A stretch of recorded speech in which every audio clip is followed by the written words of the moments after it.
So this shit's fire.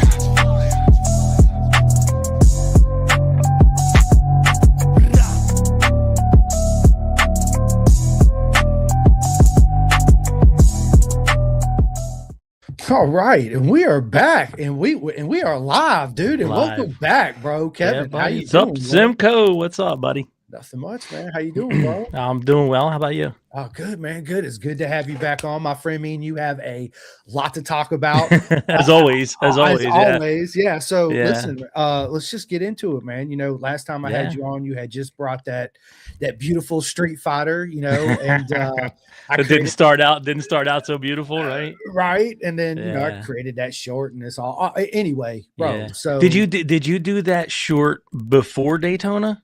Yes. Oh shit! So that's almost like you manifested it. Yeah, you manifested it. That's fantastic. I didn't know that. I kind of thought it was after. I really, because it said 2 or 3 weeks ago, and I'm like on the YouTube clip, but I wasn't sure when it was. That was probably when I saw it last, maybe. I don't know. Maybe. Yeah, I'm pretty sure. Yeah, so that's pretty cool. Yeah. Listen, I'm proud of you guys, especially. Oh, thanks, man. I mean, the whole team, the work you guys put in. I know it's not easy, and I know the work you guys do as a team. It's a beautiful thing to see. And Gus just murdered it, dude. I mean, thank you. So proud of him. You know, GRG Designs. You know, I see that. Yeah, thank you. Well, he thanks you, right? Yeah.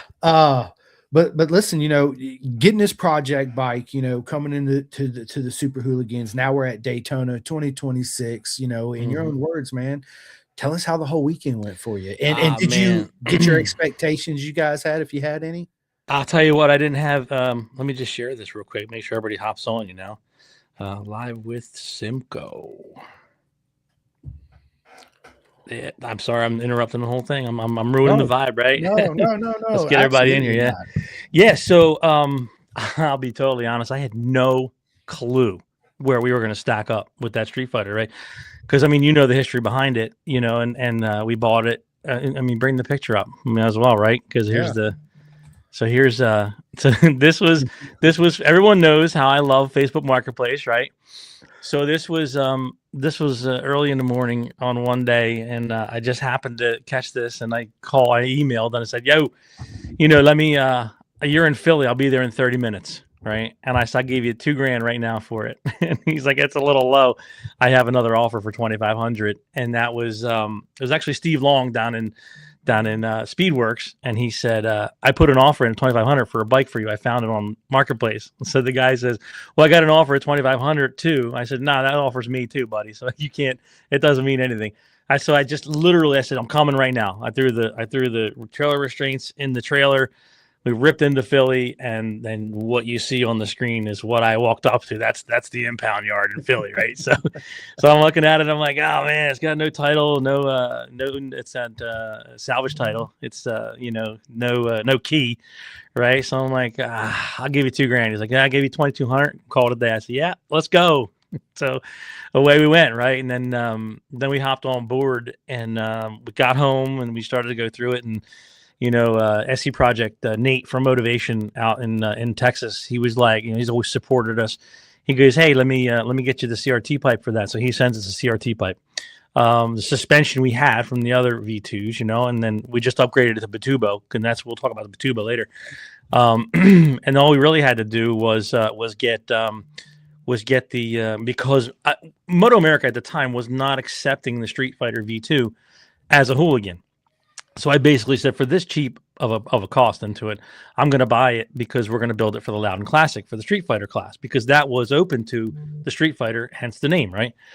So we did that. We got the solo engineering stuff because I knew I liked it, and I knew with the harness, with no keys and no blah blah blah, we're going to all kinds of errors with ABS and nonsense. So I said, you know what? I'll just put the solo engineering next gen package on this bike, but I'll use the open ECU, which has no restrictions like the next gen stuff has. So I put that on there, and then you know we took third in the Loudon Classic and Street Fighter, and we won $10,000, right? So literally, bike was $2,000. We put $10,000 in to get the $10,000 back. So all we're out is like $2,000 for this bike, and then sure enough, you know, fast forward, you know, Gus loves the bike. You know, it's like a big, massive supermoto. And we know how he is about supermotors, right? So literally, he played around with it all year, and we rode it as much as we could, which wasn't a ton, but sure enough, it wasn't like 3 weeks before Moto America season was ready to start. We had already, we already agreed we were going to do Super Sport for the year, on the V2. And I got a call from Ducati, Jason from Ducati, and he said, "Hey, I think we got this thing happening." And I said, "Nah," because we were trying to chip away at it. Hey, listen, put it in Hooligans. Give us the same restriction as Super Sport. Put the 73% throttle on it. We know these bikes are going to perform in there, and that's probably going to be really, really equal. And anybody that saw Daytona Hooligans was pretty much, it's equal. It's right there. So sure enough, a couple weeks prior, it was like, hey, we're going to do this. So, then I'm like, I guess we're going to do Hooligans too, right? Because we just hate money that much. We might as well do 2 classes, right? So sure enough, fast forward, we got the restricted ECU for it. And we made sure it was up to snuff with all them. We had extra potentiometers and stuff on it. We took that all off, got it back to the bare bones Hooligan style bike, what they wanted, and then what they agreed to in the homologation. And sure enough, that's that.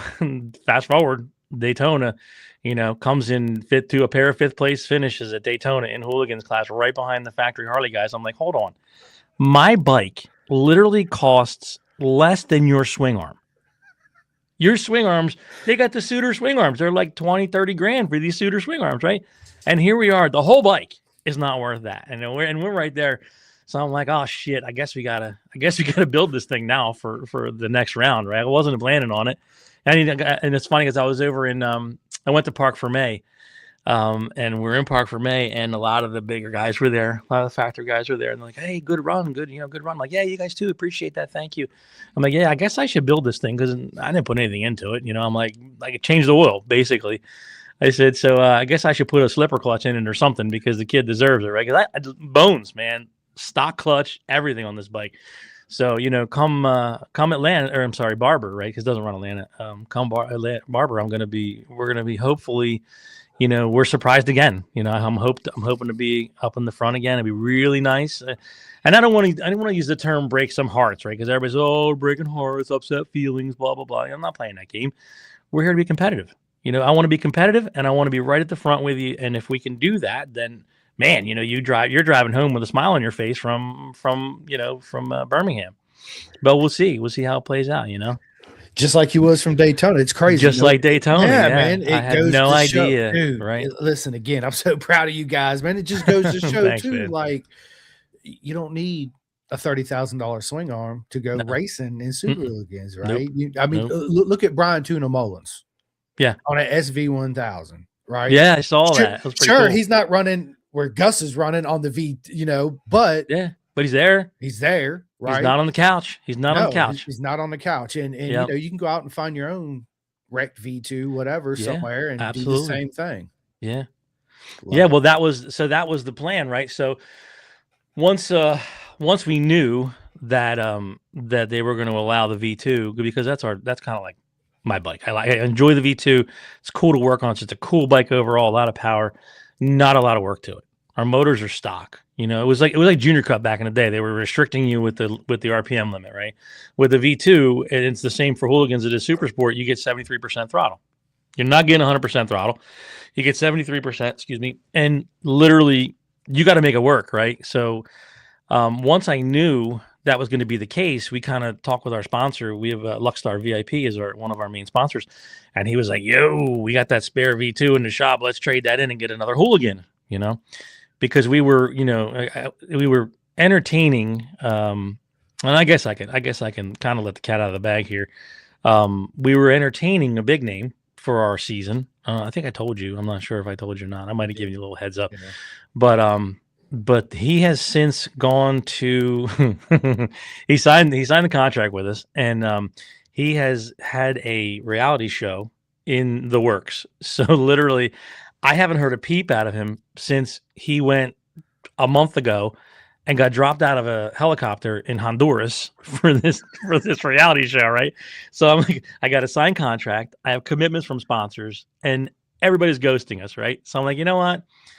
screw this. I'm done with that. I'm not worrying about that anymore. So I sent some emails and I said, hey, I said, all you people, in so many words, are in breach of contract right now, right? So I'm going to do whatever the hell I want to do at this point, right? So in typical fashion for us, we pretty much said, and we had started discussing this a few weeks ago, and we had another rider we had in mind to put on the second Hooligan or the Super Sport. And believe it or not, this is how privateer works, man. We're still not sorted out how this is all going to play out, right? It's all going to be about money, right? And unfortunately, you have to come to that realization that the money is going to dictate where you go, how you're going to dance, basically. So the rider who's coming up, and I might as well let the cat out of the bag. We are trying our damnedest to get Ben Gloddy on a bike. Now, a lot of you may have seen, Ben is he's advertising on social media that he's looking for help, and as everybody is, we're all looking for help as privateers. We don't have that Harley money, we don't have that Yamaha money. Ducati doesn't give a squat. Ducati, I don't even have to put my name. I don't have to put Ducati on a shirt, on a bike, on anything, because there's nothing that comes from Ducati. Now, listen, I appreciate the support verbally. Maybe try this gearing or whatever else, but there is no financial support that comes from Ducati for us privateers. We're just there because we like the platform, right?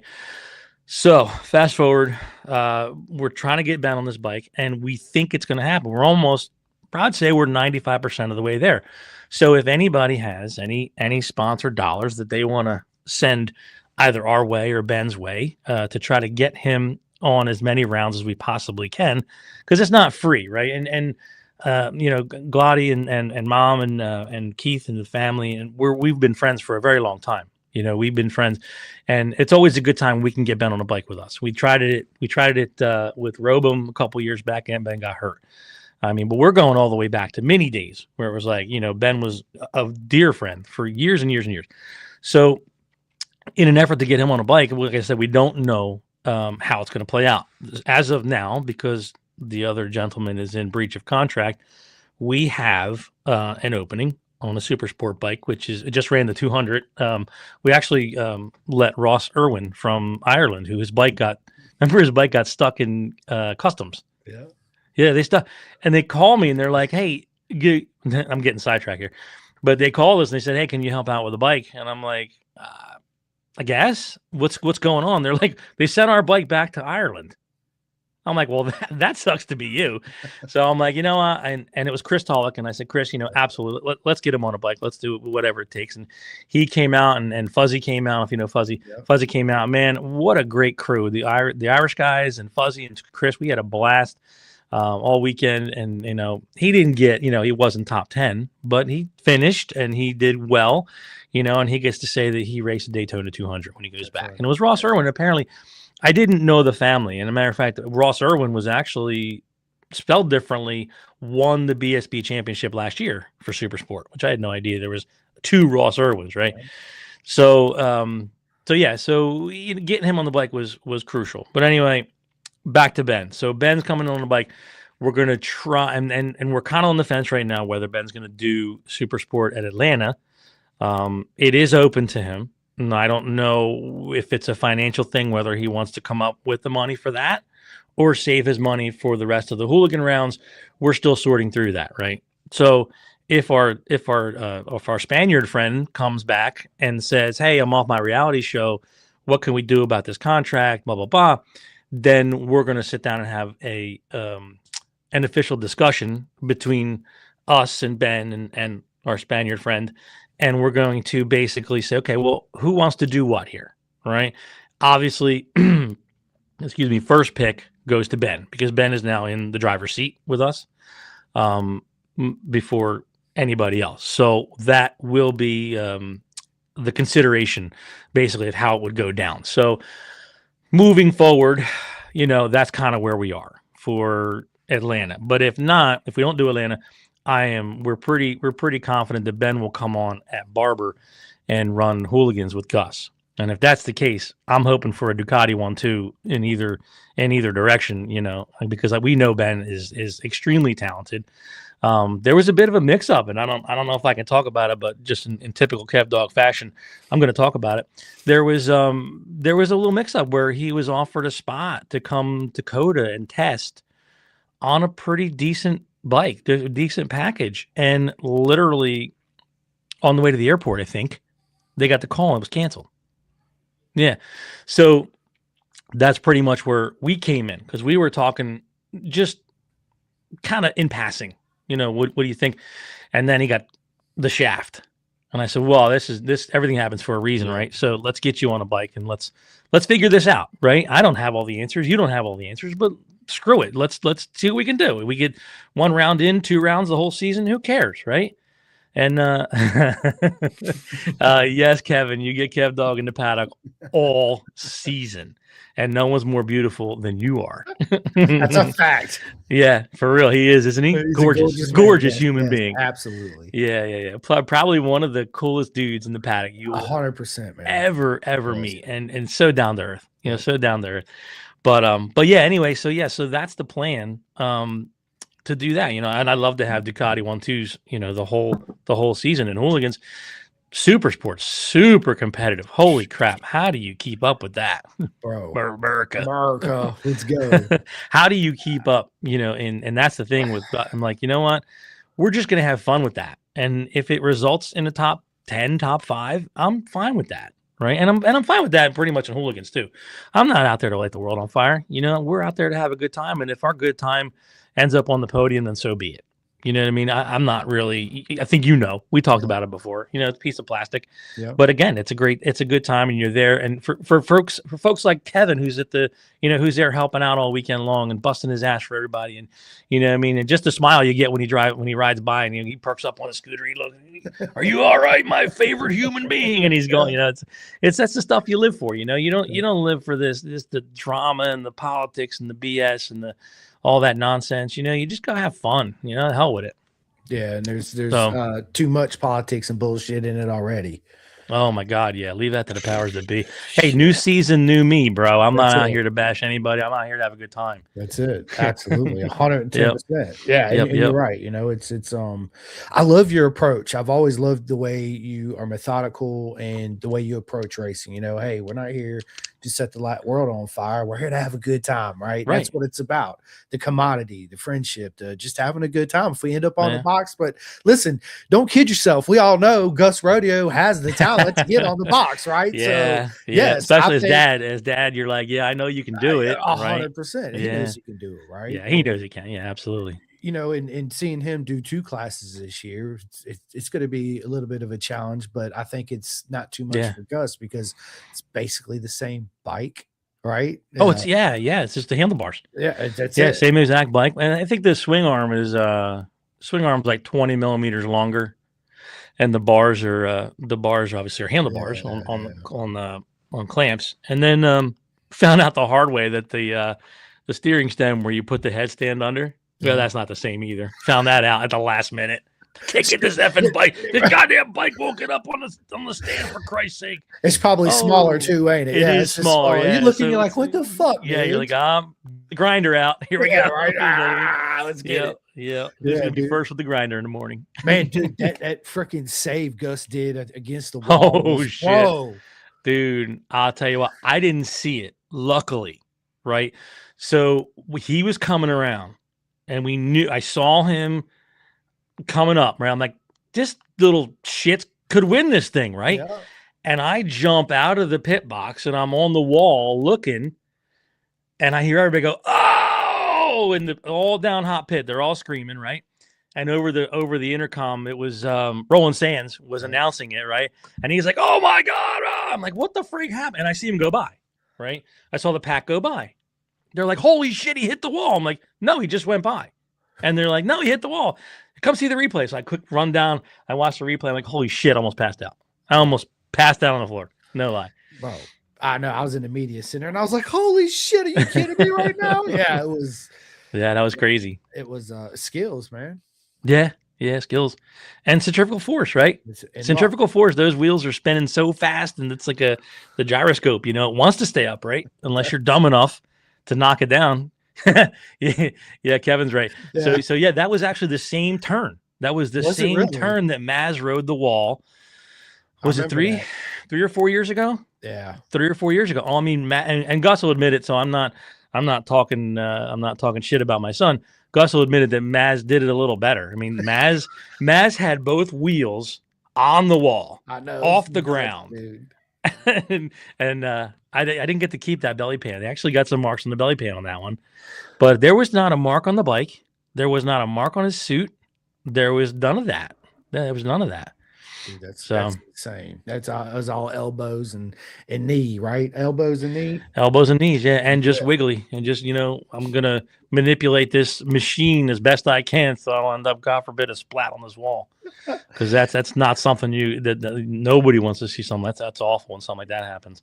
And then it was funny because over the all the comments that I'm reading, there was someone did the very same thing and didn't make it. So you hate to hear about stuff like that. So God, runs as a father, it runs through your brain. You're like, God forbid that happened. You're like, oh my God. Because I mean, what was it? 2020 when he broke his femur at the Ridge. Yeah. And that's the worst feeling in the world as a parent. And team owners, forget it. They ain't second, ain't third. Team owner is in the trash can at that point. You're a parent. When something like that happens, when the you hear over the radio, red flag, and then the next thing you know, you're watching everybody through the sectors, and your sector stayed, red or whatever it was from the previous sector. It didn't come out.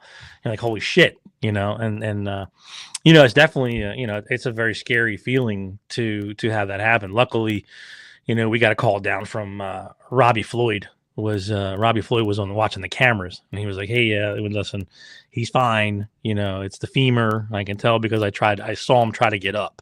He went to get up and the leg didn't follow. He's like, so it was bad. But yeah, no, it's definitely, that's the parent side of it, that's the father side of things that you gotta, keep your emotions in check until they're not. That's the double-edged sword of the game too, right? So you'll feel these emotions that otherwise you wouldn't felt because of what Gus is doing out there on the motorcycle, right? It's at the end of the day, you're right. We're dads and we just want to protect our children at all costs. It don't matter who you are, King Kong, bitch, you can get it too, right? Like, it's again, what you guys do out there as a team. And one thing I did is I sat back and watched. I know I didn't get to spend a whole lot of time with you guys, but I was over there about 20 yards away watching you guys work, and I tell everybody that I do it. You'll just see me. If you guys ever just see me just standing off all by myself, my phone out or whatever, that's what I'm doing. I'm just watching how you guys work together. Right? It's one of my favorite things because that's when everybody comes together like Voltron. And it's like clockwork, right? Just doom. And everybody has their own important puzzle piece to play. And you guys do it very, very well, right? Yeah. Well, Daytona was a mess for us for Super Sport. Bro, I was going to ask you. Yeah, it was a mess because we had we had this vibration in the front end. We just could not figure it out for the life of us. Really? But because Daytona is a unique animal, right? And I think everybody knows that, because what other track in the country do you go to that you sustain speeds of 160, 170, 180 miles per hour on a motorcycle? We went to Jennings 2 weeks before, and Jennings only get over 120, right? And at 28 seconds at a time too, right? Exactly. So what happens was, he gets up on the bank and he's like, oh my God, I got this massive vibration in the front end. He's like, this is the worst feeling ever. And he is very emotional. I like to say a lot of times he's just, he's ice cold, but no, he's not. He's very emotional. And he's like, I can't do what I want to do on this motorcycle. It's just not letting me do what I want to do. So we threw rotors at it. We threw new calipers at it. We threw, what else did we do? Yeah, it was rotors first, and then it was calipers, and it wasn't either of those. And then for qualifying 2, because qualifying 1 was already shit at this point. We lost first practice. We lost qualifying 1. Coming in, coming out, going in, coming out. I mean, it's like nonstop. So then I think for Q2, we sent it out, and the quick shifter wasn't working, and we tightened the steering head and put a new master on it. So just everything. Chris Arthur just chimed in. Wiring harness. Yep. That was the quick shifter issue. The vibration issue was we believe it was either the steering stem nut or it was the master. So that was the last changes, and we're changing nothing from now on. Right? Now that we know that works at 150 plus, we're good. So yes, we did also have to. The quick shifter wasn't working, so that was in Q2. So we swapped the whole harness out. New quick shifter. Luckily, Scott Smart from Soul Engineering was there. He had a quick shifter that we were able to grab from him, and got that running. Then the bike. So the bike was 100% for the 200.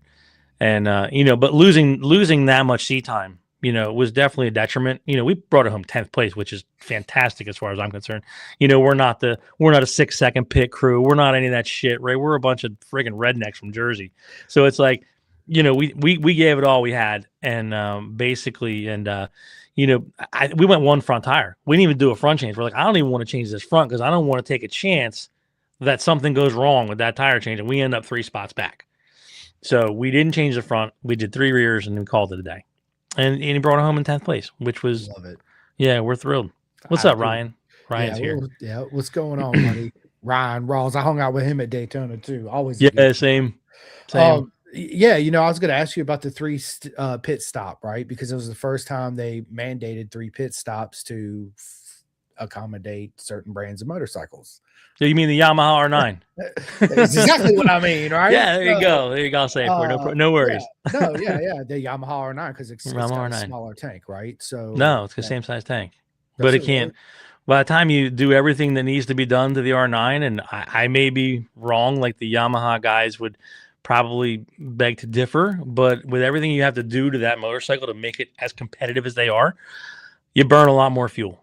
Okay. Right. Yeah. So they weren't making the stints, right? At that there. So we were allowed to run the 1199 tanks, which were 17 liters originally, when everyone else was on the even playing field.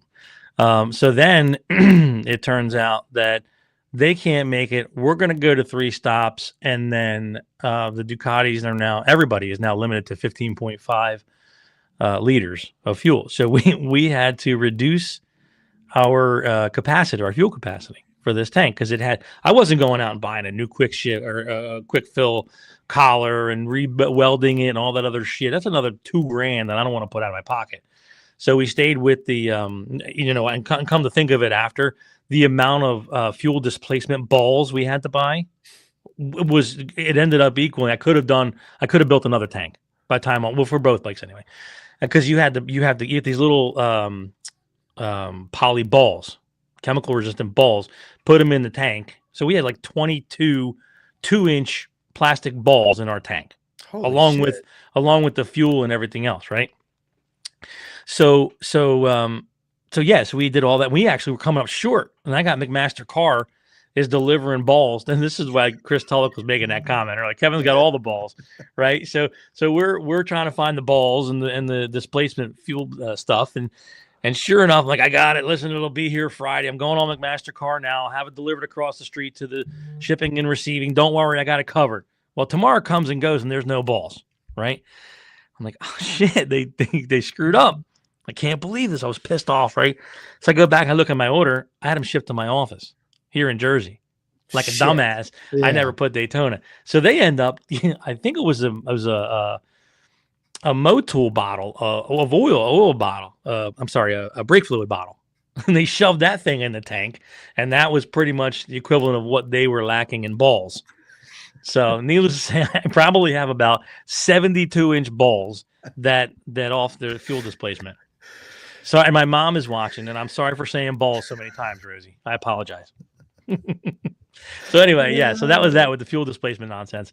But yeah, so it's that was, man, what a kink that was. What a monkey in the wrench for real. Right? Yeah. I mean, yeah. Did that change your guys' strategy at all? No, it made us that easier to to calculate the fuel consumption. And at the end, we could have done it. We could have done it with and not fueled. We could have done it, and if we would have done fuel differently, we wouldn't have had the fuel all 3 times. Yeah, we wouldn't have, because towards the end we were only dumping like 6-7 liters into the bike at the stints, and it was like, holy shit, we really miscalculated. We could have saved so much time if we would have, because at first we were like, okay, we're getting 19 laps or 18 laps out of 14.9 liters or whatever it was, and then that calculation by the end of the race was so off that we don't even know how. I don't know how it happened. I have to go back and look at the data as far as the fuel consumption goes, because it was just completely off at the end of the last 2 pit stops. That's crazy. I remember yelling and saying, God, that can't be all the fuel that this bike's taking right now. Put that back on there, right? So they put it back on and it didn't go nowhere. I'm like, okay, because it only took 5 liters. I was like, oh, fantastic. No, that wasn't fuzzy math, Chris. No, fuzzy. Well, we kind of all came to the same conclusion that that's the way it was going to happen, because we were, we're going through qualifying. We said, okay, we just did 8 laps and now we siphoned the fuel out of the tank and we had X amount left. So, A plus B equals C. Yeah. It's really common sense when you think about it. But I guess the unpredictable piece of the puzzle is the bike, right? You don't know how it's gonna respond, right? I guess if you have 10 laps in the draft versus 10 laps pushing your own wind, there's going to be a substantial difference in fuel consumption at that point. Yeah, especially on a Super Hooligan, right? Oh God, yeah, on a Super. Well, luckily we didn't have to calculate fuel in the Super Hooligan, because that would have been a whole different animal. But yeah, it was just crazy. We spent so much time on it, and then that was like the previous year. We spent all this time practicing our pit stops, right? Yeah, and go, 8 second or a 7 second fill on 15, 17 liters, blah, blah, blah. And we got it down to we did the whole thing in 21 seconds out, or 26 seconds, whatever it was. But I think what people don't realize is your pit stop starts as soon as you pit in, and you take that long access road in and around, and you get to your stall, and then you go down hot pit and take that long road all the way out. So pit stops show up on the timing as 46, 47 seconds, or that lap that you saw that you were on. So you really can't calculate what your pit stop times were that day of the race, unless you've got someone there on a stopwatch. Yeah, I mean that makes sense. A lot of people, I didn't even think about that. It does start as soon as you come off and you enter pit lane, especially because Daytona is so long, and if you're way down there at the end towards the front, obviously in the front rows, it's all the way down. It's an eternity. Yeah, it's an well, eternity. we were the third stall from the back, from the end.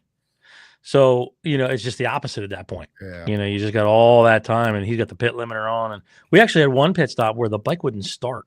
You want to talk about scared, worried. Yeah. Turns out the bike had the Soul Engineering stuff has a limiter or a switch or an error code or whatever, that if it's at so many degrees when you go to fire it back up, it won't start. So you have to turn it off, turn it back on to recycle the last temperature reading, I guess it was. So we did that after pushing it halfway down the hot pit, and me dying. I'm on the ground rolling because I'm so out of shape, right? And I'm dying, and I'm like, to recycle the ECU. Oh my God, right? So they did that, fired right back up, and away he went. But still, it's we don't need that right now. No. It's why are you gonna do that to me now? So that's what I said about Daytona is a different animal. It's a different animal than any other track you're gonna ride. And Gus has always liked Daytona. I mean, he's got the lap record on the twins there. And he still has that by a substantial amount. But it's almost a second that he still has the lap record there from 3 years, 2.5 years, 2 years ago. 2 years ago, yeah. So it's interesting to watch that, and it's in part, I'm sure, it's to the degradation of the infield, right? Because even the priorities, the banks, they repave those banks every so many years, and it's pristine. But you're riding. Basically, when you're on the infield, you might as well be on the roads that are in between the camper spots. It's what it is. You're like, is that what we're doing here? Everybody said it was super bumpy. Oh, you could see it. Yeah, you could see it, especially the horseshoe, or not the horseshoe, the bus stop. Yeah. When they come in, Gus has that one video clip on his Insta. I seen it. You see him come down the front just doing this. But hey, the Bitubo suspension is is the On bomb. point, right? It is on point. Well, good. So Let's yeah, talk about it. yeah, so yeah, that was actually a good segue. Yeah, By the way, that was actually pretty good. So in the winter, in December, I don't know if I think we talked about it. We had 8 technicians come around to our shop here from around the country to get certified on Bitubo race suspension. So there are now 8 more certified suspension technicians for Bitubo in the country. We also became a dealer, obviously, and we are the U.S. certified service center for all things Bitubo, right? So the change was obviously, the conversation happened when we went over to BSB last year and we spoke with David Croft, who I'm supposed to make out on here and discuss what a wonderful human being he is, an incredible Bitubo technician. He is probably the best in the paddock that you'll ever meet, and he is quite the knowledgeable. He is the knowledge of history in the UK and that area over there. This guy will tell you everything about everything going back to the 1400s or before, I'm sure. But anyway, it's super. I don't know what you'd call him in their slang over there. He's cheeky. He's whatever. But he's a cool dude, right? He's a cool dude. So we got to talking about it, and we're like, we love the Bitubo stuff. We were on the Aprilias, but they did not make suspension for the V2 at the time we bought them, right? So when I got these V2s that I have now, they came with Öhlins, and we pretty much sent them to Fuzzy. Fuzzy redid them, perfect, So come fast forward, I'm over in the UK, and I start to see Bitubo on V2s, and I'm like, I see the Bitubo guy because he was doing the suspension for us on the GSX-8R that Gus was riding at Donington and Brands. And I said, hey, man, we really, really miss the Bitubo stuff. What are the thoughts about V2? And we just hit it off. Such a great dude. We just hit it off. And he said, hey, I want to make an introduction for you. I would love, you should get set up as, what I do here. You should be the the trackside race support as well, which we now are. So, we basically got in contact with Bitubo and we spoke with them, and they said, do you and one of your techs want to come over here to Italy and get trained? And I said, well, that doesn't make sense to me, right? Because as an entrepreneur and as a business owner, I said, you're trying to build your brand here in the United States, right? Which you don't have a massive presence in the market yet. So if you want that, instead of me and someone else coming over to learn Bitubo, why don't you send your top guys over here, and I'll get you between 8 and 10 techs from around the country that can all get certified. And then you're going to have a network of shops in the States that are already knowledgeable about Bitubo. And that's what we did. They sent over Devis Sarboza. I believe I'm spelling it right. I think the G is silent. I'm not sure. Don't hold me to it. Sorry, Devis, if you're watching. They sent Devis over, and this guy is a genius. When I tell you a suspension genius, I met a lot of guys, a lot of suspension guys in the United States. This guy is like genius on steroids for suspension, and he's instrumental in reworking the valving and the this and the loops and the that and the blah blah blah and all kinds of shit that's so far above my head. It's above my pay grade, the whole nine, but it works extremely well. So I mean, and here's a prime example: is you got Gus on Bitubo 2 years ago, has the lap record for Daytona. Gus on a Hooligan on Bitubo, fastest lap of the weekend in Hooligans, right? So fast forward, it kind of made sense. So now we're certified. We have the Bitubo, we're factory support Bitubo team, first in the States. Not that it's not a massive undertaking, right? We didn't wrap the trailer or none of that stuff, but we're getting there, And next year, hopefully there's more budget. We can sell more Bitubo stuff in the States, and then everybody's on Bitubo, and we'll be happy. But in the meantime, we got some really well set up suspension. I love it, man. Yeah, so you can't hate that, I guess. What does Gus think about the transition from Öhlins to Bitubo? What was his first impressions of it? I was night and day.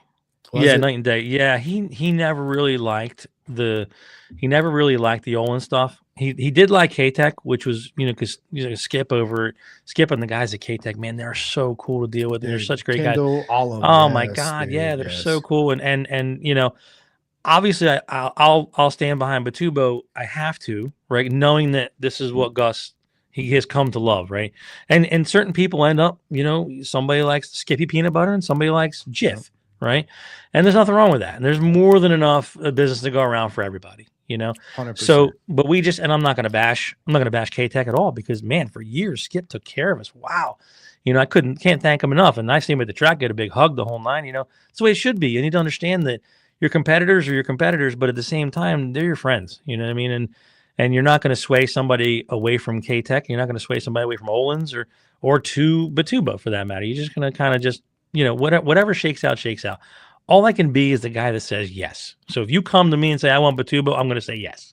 I'm not going to say, well, have you tried this? Have you tried, do you like better? No. You want Bitubo? Is that what you want? Cool. Let's do it.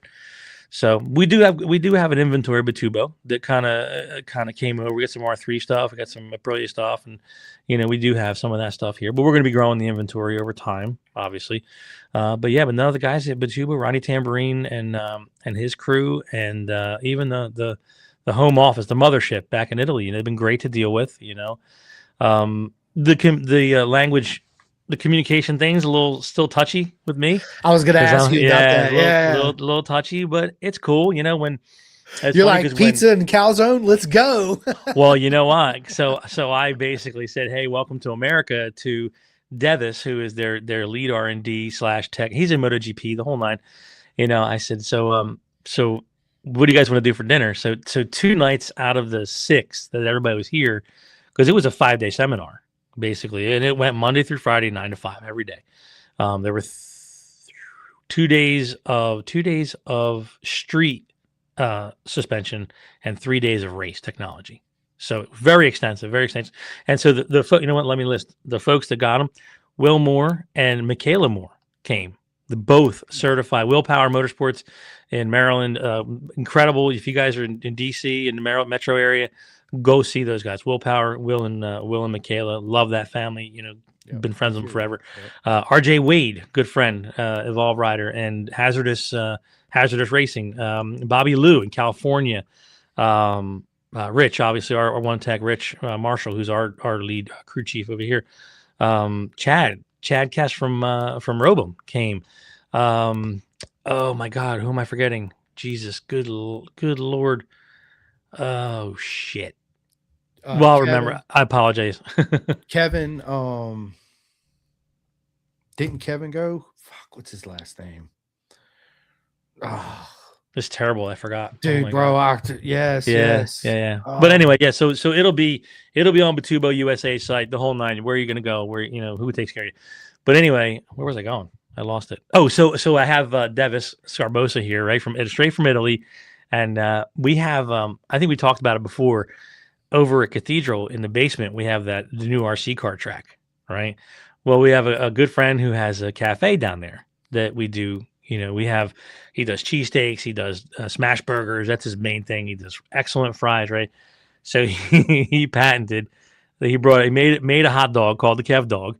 It's a 1/4 pounder dog sliced down the middle with Cooper Sharp cheese stuffed in the middle, and it's wrapped in bacon and it's deep fried. So it's called the Kev Dog. So we got Devis over there, and we're like, "What do you want?" I'm going to have the smash burger. So he has a smash burger, right? He's wiping his lips, just in heaven, right? And then the second time we went back, and he's like, "I'm going to try the Kev Dog," and he loved that too. It's like, so domesticating these guys, or bringing them over and Americanizing them, as best I can. So RC cars and just grease on a stick, but it was a great time. No, they had a great time, and we got a shitload of knowledge and just communication and all that good stuff that goes along with it. So 100%. Yeah, looking to take that to the next level with the next year or so, 2 years, and see what happens. I love it, man. I love to see a well-known brand, because they're well-known over there, and obviously on that side of the world in Europe, but nobody knows about them over here on this side. It's good to see I don't want to say a new player in the game, but a different player in the game that we're not used to seeing, right? Yep. Yeah. and they're awesome people. I met a couple of them out there. I can't remember none of the names when I was out there in 23. They walked me around and introduced me there. I'm like you, Kevin. I can't remember everybody's name. Oh, yeah, it's hard. I met so hard. many people that weekend. It was incredible. Well, you probably met David Croft. You probably did. He sounds super familiar. Yeah. He's you would say he's mega. Everybody's a mega. He's a mega dude right over there. He's got it going on. But it's big over there. And when I saw it, I'm like, holy shit, you got that for the V2, and I didn't know at the time. And fast forward, we got 4 sets of Bitubo suspension came in and putting them on right before testing before Daytona. And it's funny because our Spaniard friend came over to test the 1V2 at Jennings. And he went out and he was having a good time, and he came back in. And he's like, "Hey, I love this, everything about this." And I don't know. I think he has ridden on Bitubo before. And he's like, "Hey, can we, go from a 9.0 to a 9.5 in the front and go lengthen the rear, maybe 10, 15 millimeters, blah, blah, blah." Boom, boom, boom. He went from 120s to 118s, and then came in for another change. He cut more time off. A track he's never been on, a bike he's never ridden, and he's dropping all kinds of times because every change that we were making to the Bitubo stuff was reacting. Yeah. It was working for him, and he knew it. And he felt it. He knew exactly what it was doing for him, and it was just it was a good time. That's why we're hoping that it kind of worked out. But then he jumped out of a helicopter. So there's that. He's out there in the jungle somewhere. He's out in the jungle somewhere. Yeah, exactly. So, and if that plays out, and hopefully it does. But we'll see how that goes. Dude, what a crazy story! Now I'm out here playing with the Mayans. I hit you back. You're like, okay. He's not even answering. I'm like, hey, what's going on? And I see he got voted back on, right? Because I think he didn't make it or something or other. And then the viewers voted him back in. Like, I guess that's a thing, right? I guess for Survivor you can vote. Somebody gets the axe or whatever, or doesn't quite make it, and then they say we'll come back because we voted you all back in. So he went back in. So we'll see how that plays out. So I'm just kind of holding on. I'm holding on white knuckles as best I can. With a $10 bill in this hand, a couple hundred in this hand. Right, like, let's go racing. Who cares? I'm like you, man. Hey, you know what? If it's meant to be, it'll be, right? Like, yeah, exactly. It is what it is. So, approaching the season 2026, also being the tongue twister, right? Bitubo. Suspension dealer. Are you gonna have like stuff for other people in the Super Hooligans, Super Sport too that run the V2, or are you just limited to what you have for Gus right now? We have a boatload of springs with us at all times. And I think our service kits are either in transit or about to be shipped from Italy to us. There's a package that you have to buy for like $1,200, and you get all these service kits for all of these models. So there's only a couple models that they would use on the V2. Only a couple models. Well, there's one model on the V2. They're going to use one model of cartridges you're going to use in the front. And the technology is the same. And I'm going to have to defer to Rich on this one as far as bushings or fork seals or whatever. But I'm pretty sure it's kind of standard, right? I believe the springs are the same as an Öhlins. I probably shouldn't say this, but the springs are the same as the Öhlins are. So if we were in a pinch, or anybody's in a pinch, you could use an Öhlins spring. And I believe the rear is the same way, but you'd have to, obviously it wouldn't be red. You'd get yellow. But yeah, no, it's we will have some, but as far as I know right now, like that was the thing, right? I wasn't concerned with, oh my God, are we going to be inundated at the track if we, what's up, man? What's up, little dude? Kevin says, what's up, Bubba? Can I get tomorrow or later? Can you take me to Food Line? Yes, I will when I get done. Okay? Because I want to buy something with my money. Okay. I'll take you to Food Line when I get done. Okay. All right. I love you too, boy. That's all it takes? Wow. Hold on.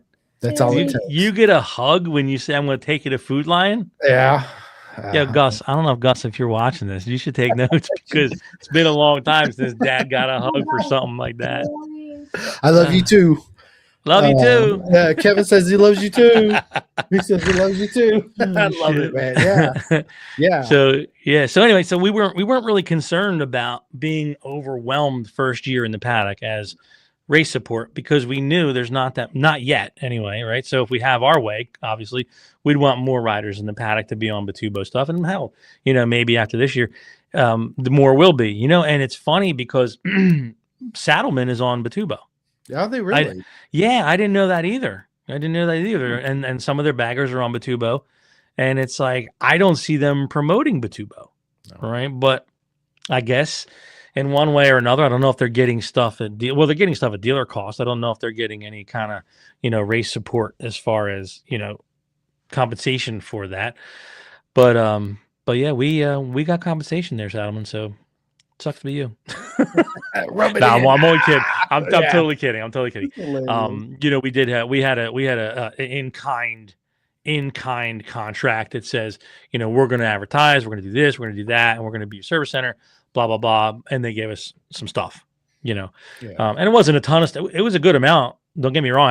I wouldn't have bought it if I had to pay for it. I probably couldn't have afforded it. Yeah. So it really the mess. And right now I'm selling off all my Olin stuff.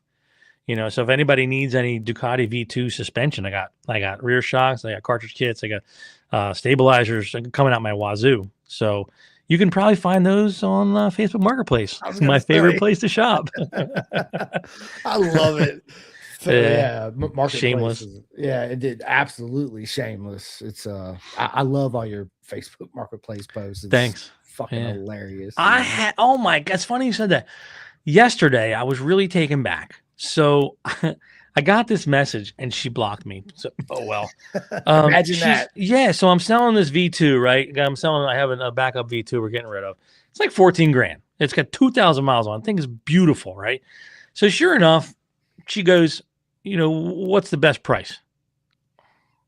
You didn't say hello. How you doing? Hey, I love your bike. Do something. Give me something. Right? Don't be rude. I can't stand that. Rudeness is the first problem, right? Yep. So I said, let's not start there. Okay, let's not start with the best price nonsense.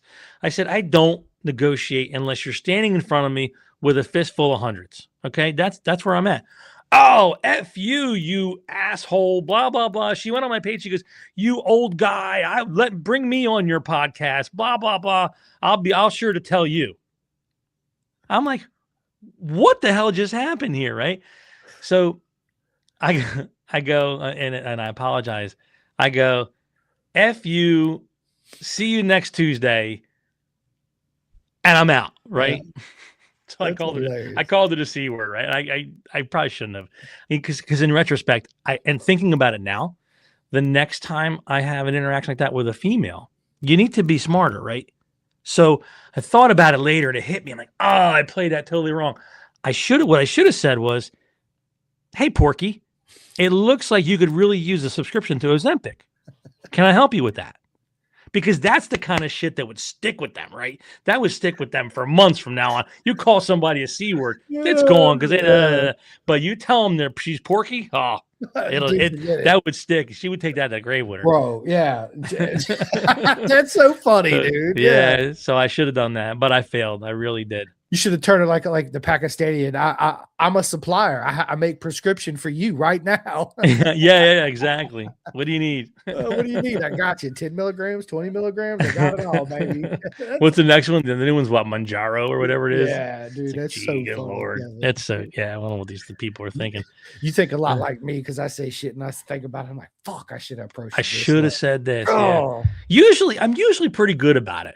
But the one with the sting, that was it later. I mean, because I was pissed. So I was seeing red. I'm like, call her the C word.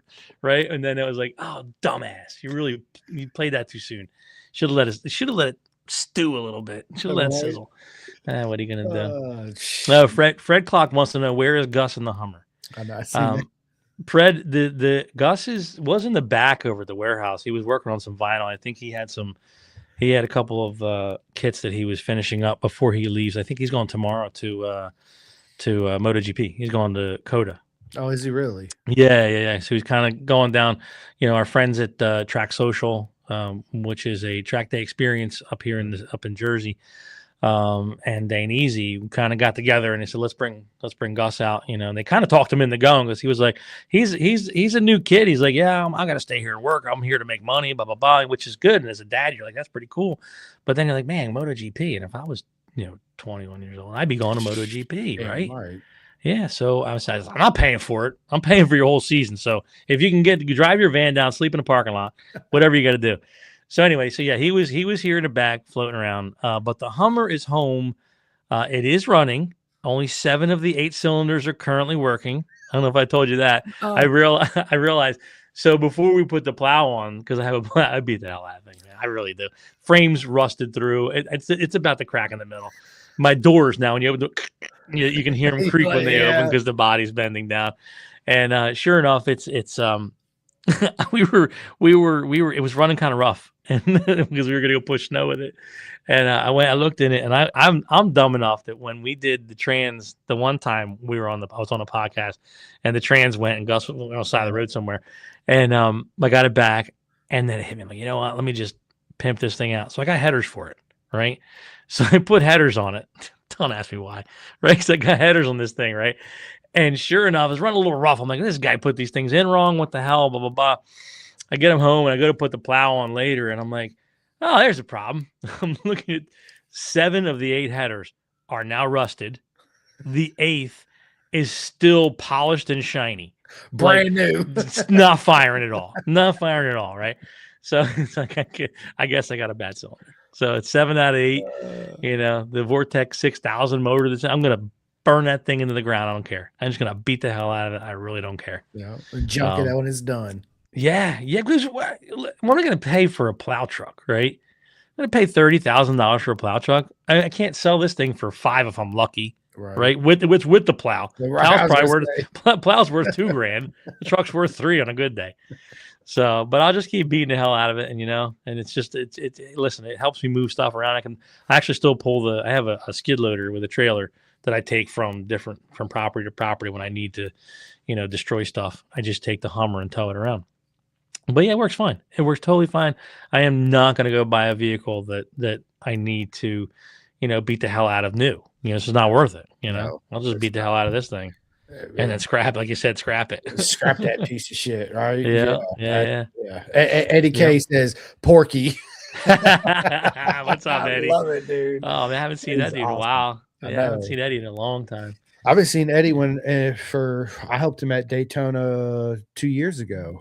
Yeah. Oh, okay. Daytona when he was out there. Yeah, it was good times, dude. For sure, good times. I'm getting requests for the Kev Dog on my personal text messages. Yo, where can I get a Kev Dog? There you go. There you go. Yeah, for real. Come by the RC track and get you a Kev Dog. Yeah, for real. Yeah, they're every Tuesday and Thursday night. They practice during the weekdays, and then they race on Saturdays. I think they're gonna wrap it up though because they have a track outside. So for the summer months, they're going to be outside about 25 minutes up the road.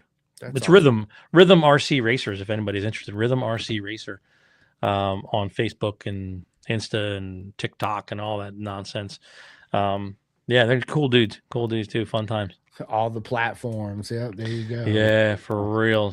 So any plans? Are you guys going to make any BSB appearances this year? Or? We were thinking about it. We really were. It's going to be a busy season with Hooligans and Super Sport and everything. But, that's not to say that I think Donington is the Superbikes or the World Superbike round, I believe, where they commingle. Yep. And their sport bike class is running alongside of that.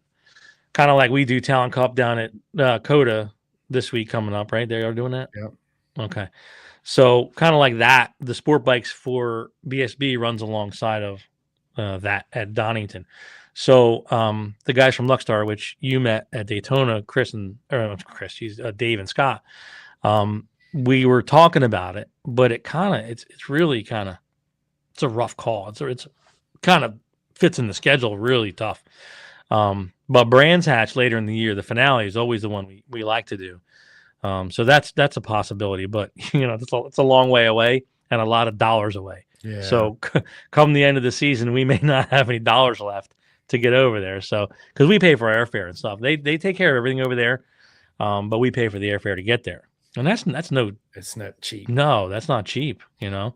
Luckily, last year we had an Airbnb that the one that Luckstar took care of, and man, we were like 100 yards down the road from the track. Everybody had their own bedroom. It was like 10 bedrooms in this place, and then it had a hot tub out back. Hell yeah! It was badass. Yeah, it was really cool. Yeah, it's pretty cool. And it even had towel warmers. Like you put your towel on the hook, and it was a warmer. That was the best thing ever. I'm like, man, we don't have that in the States. Yeah, right. I'm like, where do I buy those at? Baby, Yeah. no shit. Where do I buy these things at? Yeah, it's that's one thing is the airfare. That's what David's like, man, come on, fly out next month. I'm like, bro, I just don't have $1,400. I can just be like, hey, let me go. My wife would straight murder me, right? Like, yeah, I got to plan this shit out in advance. Yeah, sure. absolutely. Yeah, because you're like, I got every penny counts, right? So it's like between now and then, we're like, how many sets of tires I got to buy? How much of this I got to buy? How much of that I got to buy? And it's crazy. It's really, really crazy the amount of money that you spend as a privateer. Because you don't get every little bit counts, right? Every little bit counts. So, like Woodcraft comes on strong. Well, not strong, but our racer sponsorship, which is nice. It's a good discount. Stuff's not free yet. Maybe one day we'll make enough stink. And I get it, right? I get it. You got to get some ROI, right? You need the return on your money, right? If I only have 50 views on a video or 100 views where they have 1 million, then I get it. I understand that, wholly, entirely. But no, they came on big. We have who else came on this year? STM clutches came on this year. Galfer was supposed to come on, but haven't heard anything. They were supposed to come on with a good package for us and a little bit of money, which would have been nice, but then they kind of ghosted us. It's like, okay, I guess that's, that was part of the Spaniard, the Spanish acquisition, if you will, right? Or requisition. What was it? The Spanish, what was it? Somebody help me out. The Spanish Inquisition. Inquisition. Yeah, Inquisition. That's what it was. Yeah, the Spanish Inquisition. So sure enough, he was coming with some Galfer stuff, and Mission Foods was supposed to come along, but not a peep out of any of them. Then I've emailed them like, hey, what's going on? We have this contract, yada yada, no deposit, no this, no that, and then crickets. I said, okay, well, guess what? You're out at this point, unless you come back then I guess we got to sign a new contract and hopefully have a little more to bring to the table because now we have a little more prowess. You saw what we can do at Daytona. You saw the kind of branding and the kind of marketing that we can put out there. Maybe there's a couple more dollars you can put into this thing so we can get these races, get to the races and make it happen. But I'm not talking bad about them, but it'd be nice to hear back. It would definitely be nice, and that's a common story. It's a common story about sponsors that just go cold, and you don't get anything, and that's a privateer issue all the time. We're not a Harley Davidson, we're not a Yamaha, we're not a where Yamaha, those guys are getting $2,500 for a win, from Yamaha. We're not getting anything from Ducati. And again, I'm not talking bad about it. That's what we chose. We chose to ride Ducatis, and it's just the support is not there. The performance is there, which is great, right? But the support's not there to make it happen. So we had them come on. We had Bitubo came on really strong. We had I don't want to miss anybody. Hold on, let me bring up my notes here and see what our sponsors are. It's terrible. I deal with so much all day long. I'm like, man. I don't Bitubo. Oh, Spears Racing. Holy crap. Greg Spears. My God. Now, mind you, he only does. Yeah, he really is. He came on so strong. I was like, hey, Greg, man. I'm like, you know what? You're a Brembo guy. You got this or you got that. And shit was at my house the next day. I was floored. Right. So, Greg has always been there. He and I we will end up in 2-hour conversations before we know it. I'm like, holy shit, how long we've been talking. But yeah, no, he's a great dude. We had Evolve GT, which is track days. They've been on. They have been behind us every step of the way for I can't tell you how many years. Well, since our first track day was with Evolve GT.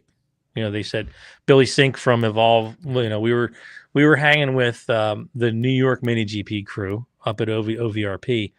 And a couple of the kids were going from there to New York Safety Track to ride with Evolve on 250s and 300s. And Gus was, he was tearing it up in the minis, right? And they're like, yeah, come with us. And I'm like, whoa, this is big bike thing. There's got to be some sort of, whatever. So I got on the phone with Billy Sink from Evolve. And I said, Billy, what do you need from us to come up? I know it's a liability, the kids. And Billy goes, just come up. Just get here. And I'm like, nah, it's not that simple. He's like, nope, it's that simple. Just come here. And sure enough, we went there, and the kid was on a 250 that day at 11 years old, 12 years old, maybe, on a 250. So they've been there every step of the way. Brett and all the guys from Evolve have been right there. Luckstar VIP we talked about. Motivation and SC Project really came on strong with the program. GRG Designs, which is our vinyl guy. Yep. Kind of, we have an in with the kid. We get to pay full retail when we want graphics for the motorcycles. There is an invoice in our email that comes as soon as he's done printing our vinyl. Yeah, that's awesome. He's like, pay me, Dad. You're like, wait, he's what? Like, just pay me. Listen. We don't have to discuss this. Don't worry about it. Just pay me. You can send me that money. Be like, but it's for your race bike. It's for your race bike, right? What are you talking about? Yeah. So I tried this one the other day. I'm like, so I haven't paid him for the Daytona graphics for the second bike, because I was like, listen, Ross Irwin's going to ride the bike. They don't have graphics on the bike yet. I need something on the bike. Just duplicate yours. You've already designed it. Put a 101 on it, or make a second 101 sticker, or I'll go get a fucking mailbox 101 and put it on there. Just give me something. That's $400. I'm giving you a $100 discount. I'm like, what? What are you talking about? I like, say, wait, so hold on. Let me say, who's paying for your tires this weekend then? Right. Who's going to do that? Because now you're racing two classes. Who do you want to pay your tires? But anyway, it's a love it. Mom lost our feed. Mom, you probably lost the feed. It's probably the Wi-Fi in the house. Yeah. So anyway, so GRG came on board. Spiegler brake lines. Man, you know what? And these guys, they basically give us brake lines every year. What do you need? They couldn't. Nobody takes care of us as well as Spiegler, and I don't mean in a bad way, but they really do. They really. Matthias at Spiegler, super cool guy. He races little cars. He follows. Every time I call, he's got an accent. And every time I call, he's like, I love the Facebook marketplace you do. I like when you make fun of the people. I'm like, he's like, good, cool. Give me shit for free. Let's see who else. Sprint Filter came on last year. Super cool to have those guys, because they're it's a MotoGP filter that they're on all the bikes. You see them in the Track Social, which we talked about earlier. Track Social, those guys are really cool guys. They put together a track day experience that kind of runs alongside of other track days sometimes, but they have their own group of guys. Like I said, they're all going down to COTA. They're going to invade COTA. So hopefully, none of them get arrested and come back to Jersey, and we'll have a track day with them this year, hopefully. But yeah, I mean, that's really it. We don't have a ton of sponsors, and there's not a whole lot of money there. It's all privateer stuff, so we're always, we're working for it, day jobs are paying for the racing, unfortunately, but that's just the way it is. But like I said, I mean, if we have anybody that, reach out to me or Ben or Gus and say, hey, I want to put some stuff. Oh, you know what? We did have a new guy came on this week. Shit, where to go? Big Impact Tech came on this week. And we'll do a release with him as well. Super, super cool guy. We got him some stuff for his V2. And he came on board. He's like, hey man, make it this much extra on the invoice so you guys have some money to race next week. And I'm like, oh dude, it's friggin' awesome. Sometimes it just surprises you, that comes out of the woodwork and it pops up and you're like, oh cool. We can go racing next weekend, it's cool. But yeah, so that's our sponsors for this year. I hope I didn't capitalize on or monopolize too much of the time on that one, but no, I figured it was cool to get those guys in the, we don't get a chance to thank them as much as we should.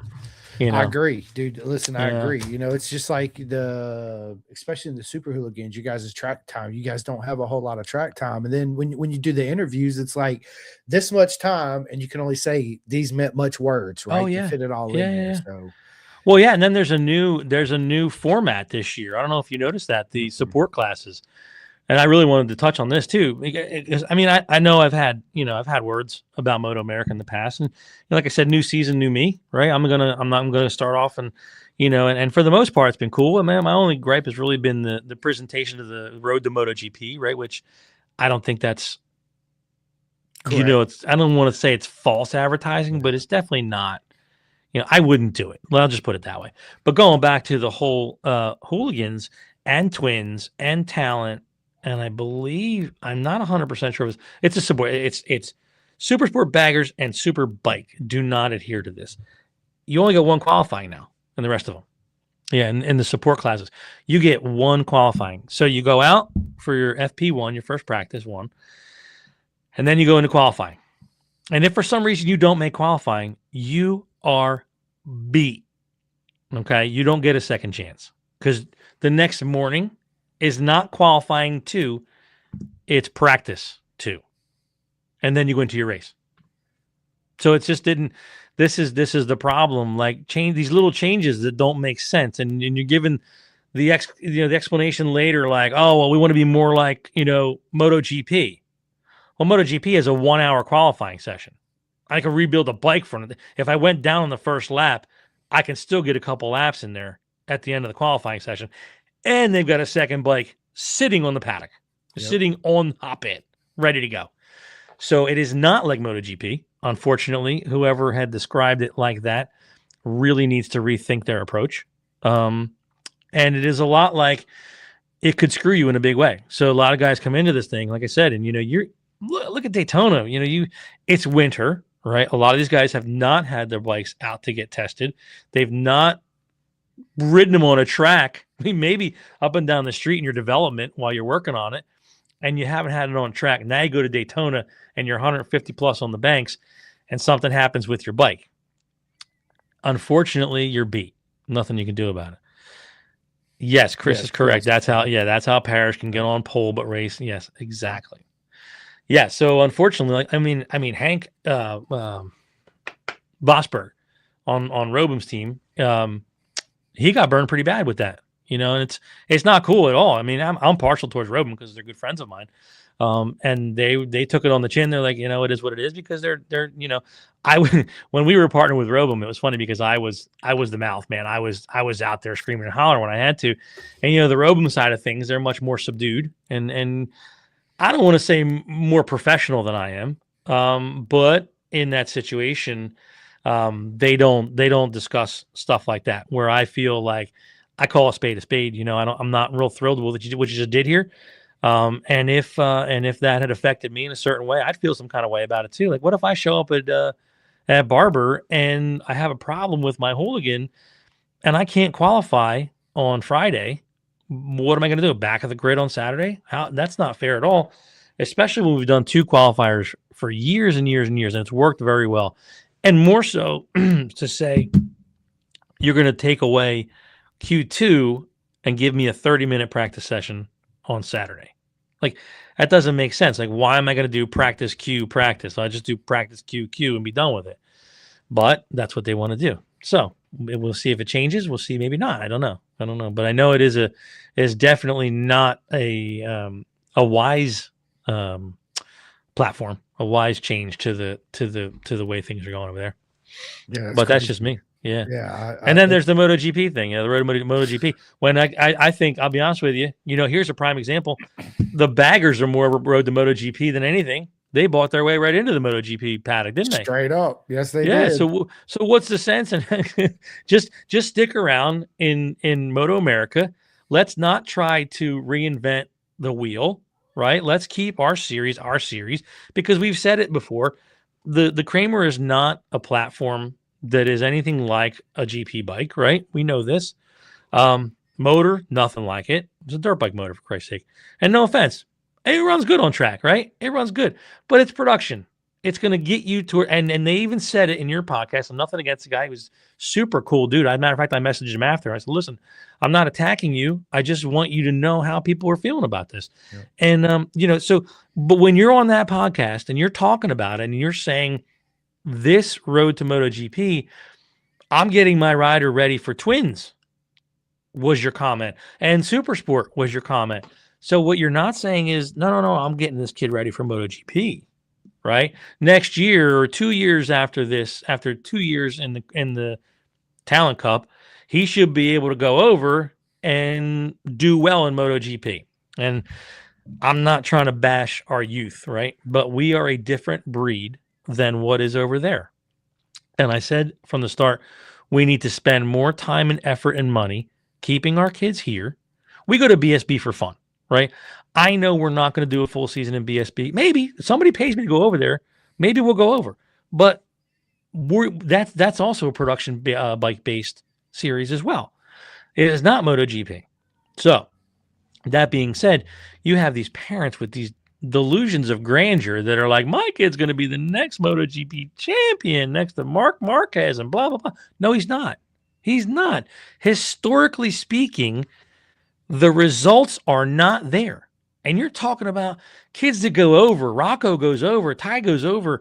How many kids go over? And they're back of the pack. They're second, third groups, right? And again, there's nothing to discredit our riders because they're extremely talented on our platforms. But you go over there, it's a whole different animal. It's just like when they come over here, it's the same thing. Rarely do you see someone come over and end up in the top 5 from, like, we had Ross Irwin and nothing against. Awesome dude, good rider. But Daytona, damn, you're going to come for Daytona and you're not going to do a top 10. They think they're going to do top 10, right? And there's nothing wrong with that, right? To have that inspiration, but it's not going to happen. It's not going to happen. And to have these soccer parents, right, who are now coming into the sport, right? Because, it's cool for the kids to come in and do this thing, right? So instead of being soccer balls and that kind of stuff, it's motorcycles, right? But their mentalities are the same, unfortunately. So they're going to take whatever you feed them and they're going to believe it. And unfortunately, they're going to think that kid's going to go to MotoGP because he was in the Talent Cup for 2 years. And that's not the truth at all, unfortunately. And it never was. And it's a marketing. And I said it to him. I told him, I said, look, I just think the marketing. He said, well, the marketing wasn't my idea, right? Which I understood, right? But so the marketing came from upstairs. Basically, what it did, what happened. So you're promoting this thing like it's something it's not, unfortunately. And that's all I'm going to say about that. It's a great program. You know what I mean? Just call it what it is, which is a feeder for twins, for super sport, for such and such, And let's just focus on that, man. Let's focus on keeping these kids here and giving them good. Let's stop wasting all this money trying to get them overseas. If you want all these kids to go, you know what? Put all that money in a pot. And at the beginning of the next season, divvy it up to those 20 riders in the Talent Cup class. Rather than saying, I'm going to send you over there and you're going to come in 15th place and it's going to be wonderful. And we're going to throw all this money out the goddamn window, put it all in a big pot, divide it up amongst the 20 riders, call it a day. Give them free tires, something more than nothing. That's all I can say about that. No, I mean, listen, you're right. European is completely different than we are. Yeah. They're the way they train on motorcycles. Just it's a lifestyle. To us, it's not a lifestyle, right? And you're right. I've said that too many times on the podcast. We need to focus on being American, doing what we do best, which is flat track, dirt bike racing, and fucking road racing on our courses, right? On production based bikes. That's what we've always been. That's what we're capable of. Exactly. Meet them where they are. Meet them where they're at. And they're not at GP level. They're at production based level. Right. Yeah. And I said it before. I said, you get 35 grand to get into the series. I'm building 400s for 15 grand, 3,500. Did that include tires? I don't think it did. I don't think it did. So. But anyway, I mean, you got Kawasaki, right? So, man, call it the 400 Club or a 400 Cup or Ninja Cup or whatever, because that's a perfect platform. Cowie's given $2,500 back for a win. They pay back to 5th place, right? I remember we did Junior Cup 2021 and 22. We made almost 25 grand in contingency money from Cowie, right? What do you got now? Pay again, keep paying. It's crazy. Yeah, I think that it's Eddie says just make it harder for the privateers. It's all about who's paying more. The Ninja 400 wasn't making them money. Well, that's right. Yeah, because the check didn't go where they wanted it to go. Unfortunately, where the check went was the check now goes to Moto America, or I don't know. And again, I'm speculating. I'm merely speculating, and I'm hoping I'm not insulting anybody. But in the grand scheme of things, a company like Kramer doesn't come in just out of the blue. That doesn't happen. Okay. And as a businessman, I can tell you that doesn't come in. It's a surprise to me that a company like that comes in and can completely monopolize that class. Right. So it had to be a good amount of money. I don't know where it went, how it got there, whatever. That's irrelevant to me. But if you think about it with Cowie, like Eddie said, Cowie didn't pay Moto America any money. Yamaha doesn't. Well, I don't know if Yamaha. I think Yamaha might, but I'm not 100% sure. So, but I know Cowie did not, right? Because I used to talk to him all the time. But it's like, yeah, it went to the rider, which was great. KTM went to the rider. Yamaha had a good rider program similar to Cowie. That their contingency was like 2,500 for a win, and it still is. It still is, and that's, I believe, along all classes as well. Yeah. Oh, and to take it one step further, you notice that Hooligans. So while we're on the money topic, Hooligans class had a contingency program with Harley where they paid $800 for first place and back to 5th or 6th or whatever. That's gone. Yep. It's gone. Harley said, "No, we don't like it, so we're not going to." And I think, and again, I like to speculate a lot because it's what I do. I think that when Harley decided to do their MotoGP thing, and they didn't bring along anyone on their coattails, somebody got upset. So may have been an exchange, may have been a whatever. So my thought is that Harley's like, we're just going to put our money in MotoGP. Why? If that's the way you want to play, then we'll just do that. Yeah. So, yeah, speaking of the Kramer bike real quick, dude, listen, it's a great bike. I just want to see us go back to a class where it was feasible for your combined income of mom and dad for $100,000 or less. Cause that's what most of the average people are, right? Maybe a little bit more, to be able to go racing like with the Ninja 400s. Yeah. It don't even have to be a fucking Ninja 400. It could be the Aprilia RS 457, whatever. Right. I'll always question that too. Like, okay, you do the Talent Cup, you go to Red Bull Rookie Cup, you don't make it, you come back to America, guess what you're racing on? Production motorcycles again. Right. So call it what it is. That's what I'm saying. Call it what it is. It's like, don't try to don't reinvent the wheel. Focus. If you focus, you can probably end up with more budget than you can do. They know what to do with. But you blow all this money to go over there. It's where's the money going? It's going over there.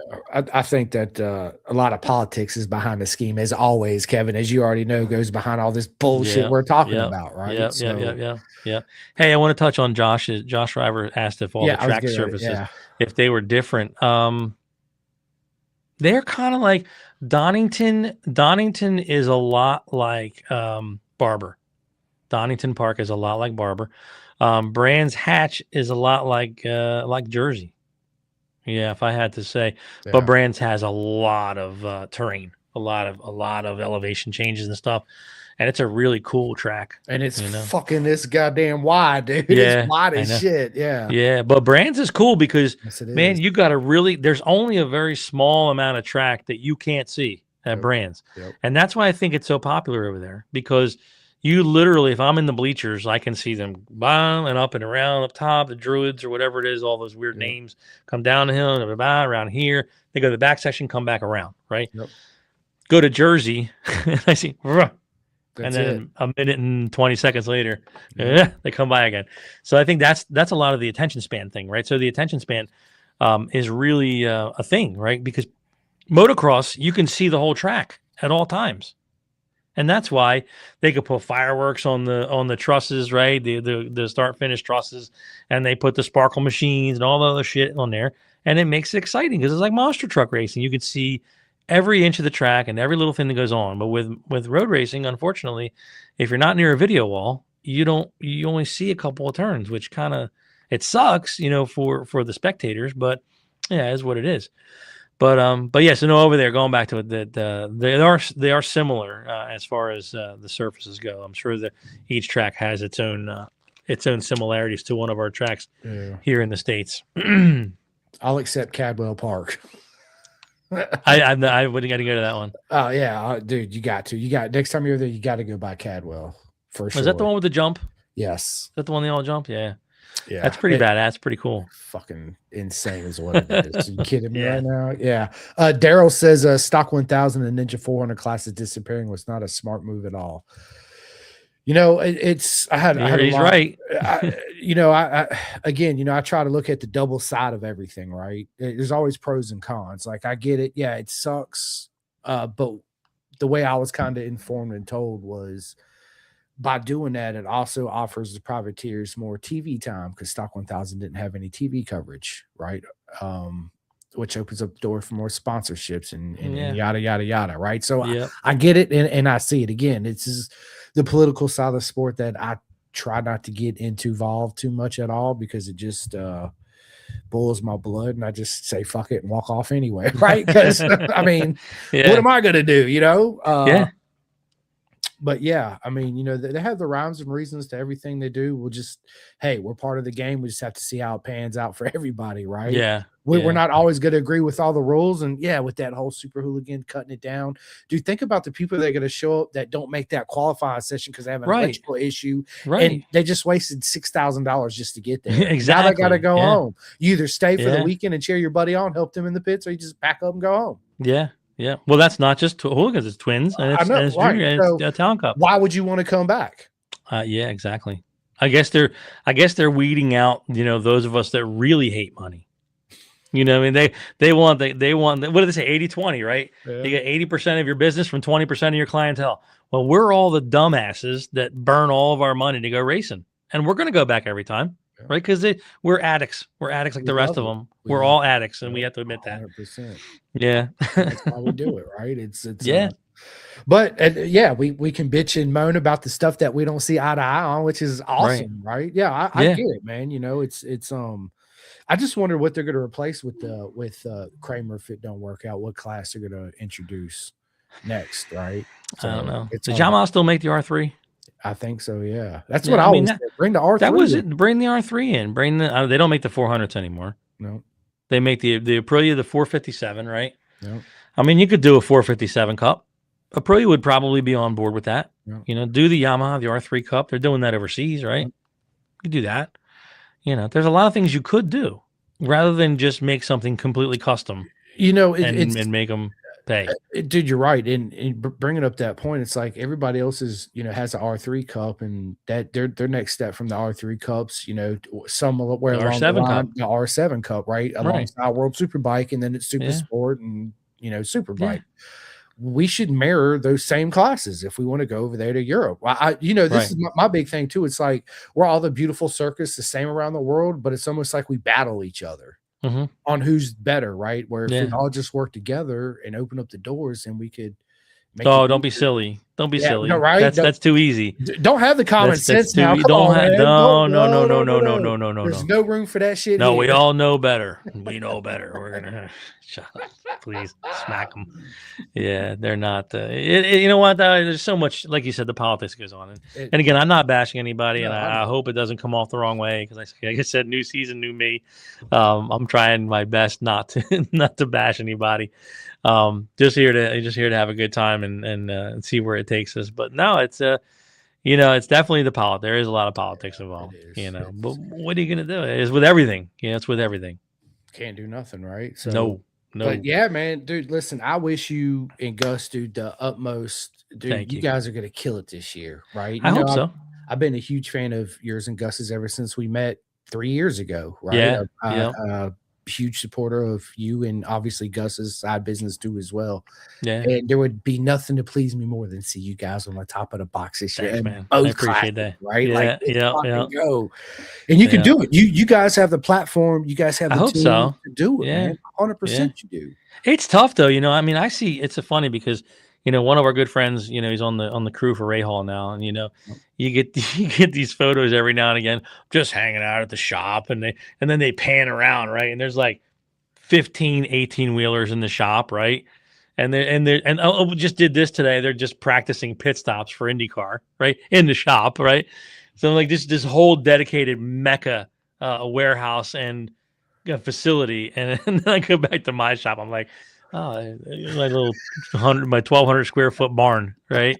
I'm like, yeah, what am I missing here? What am I missing? I'm missing something. But yeah, no, and it's nice too, especially the Harley thing, man. I got to tell you, and nothing against Harley, and those guys are cool. I'll tell you what, the James Rispoli and Corey, and both Corys, and who else was up there? A couple of the guys, man. To see Gus come into the new class, right? And as a dad, you're like, man, I really hope these veterans that are there, right?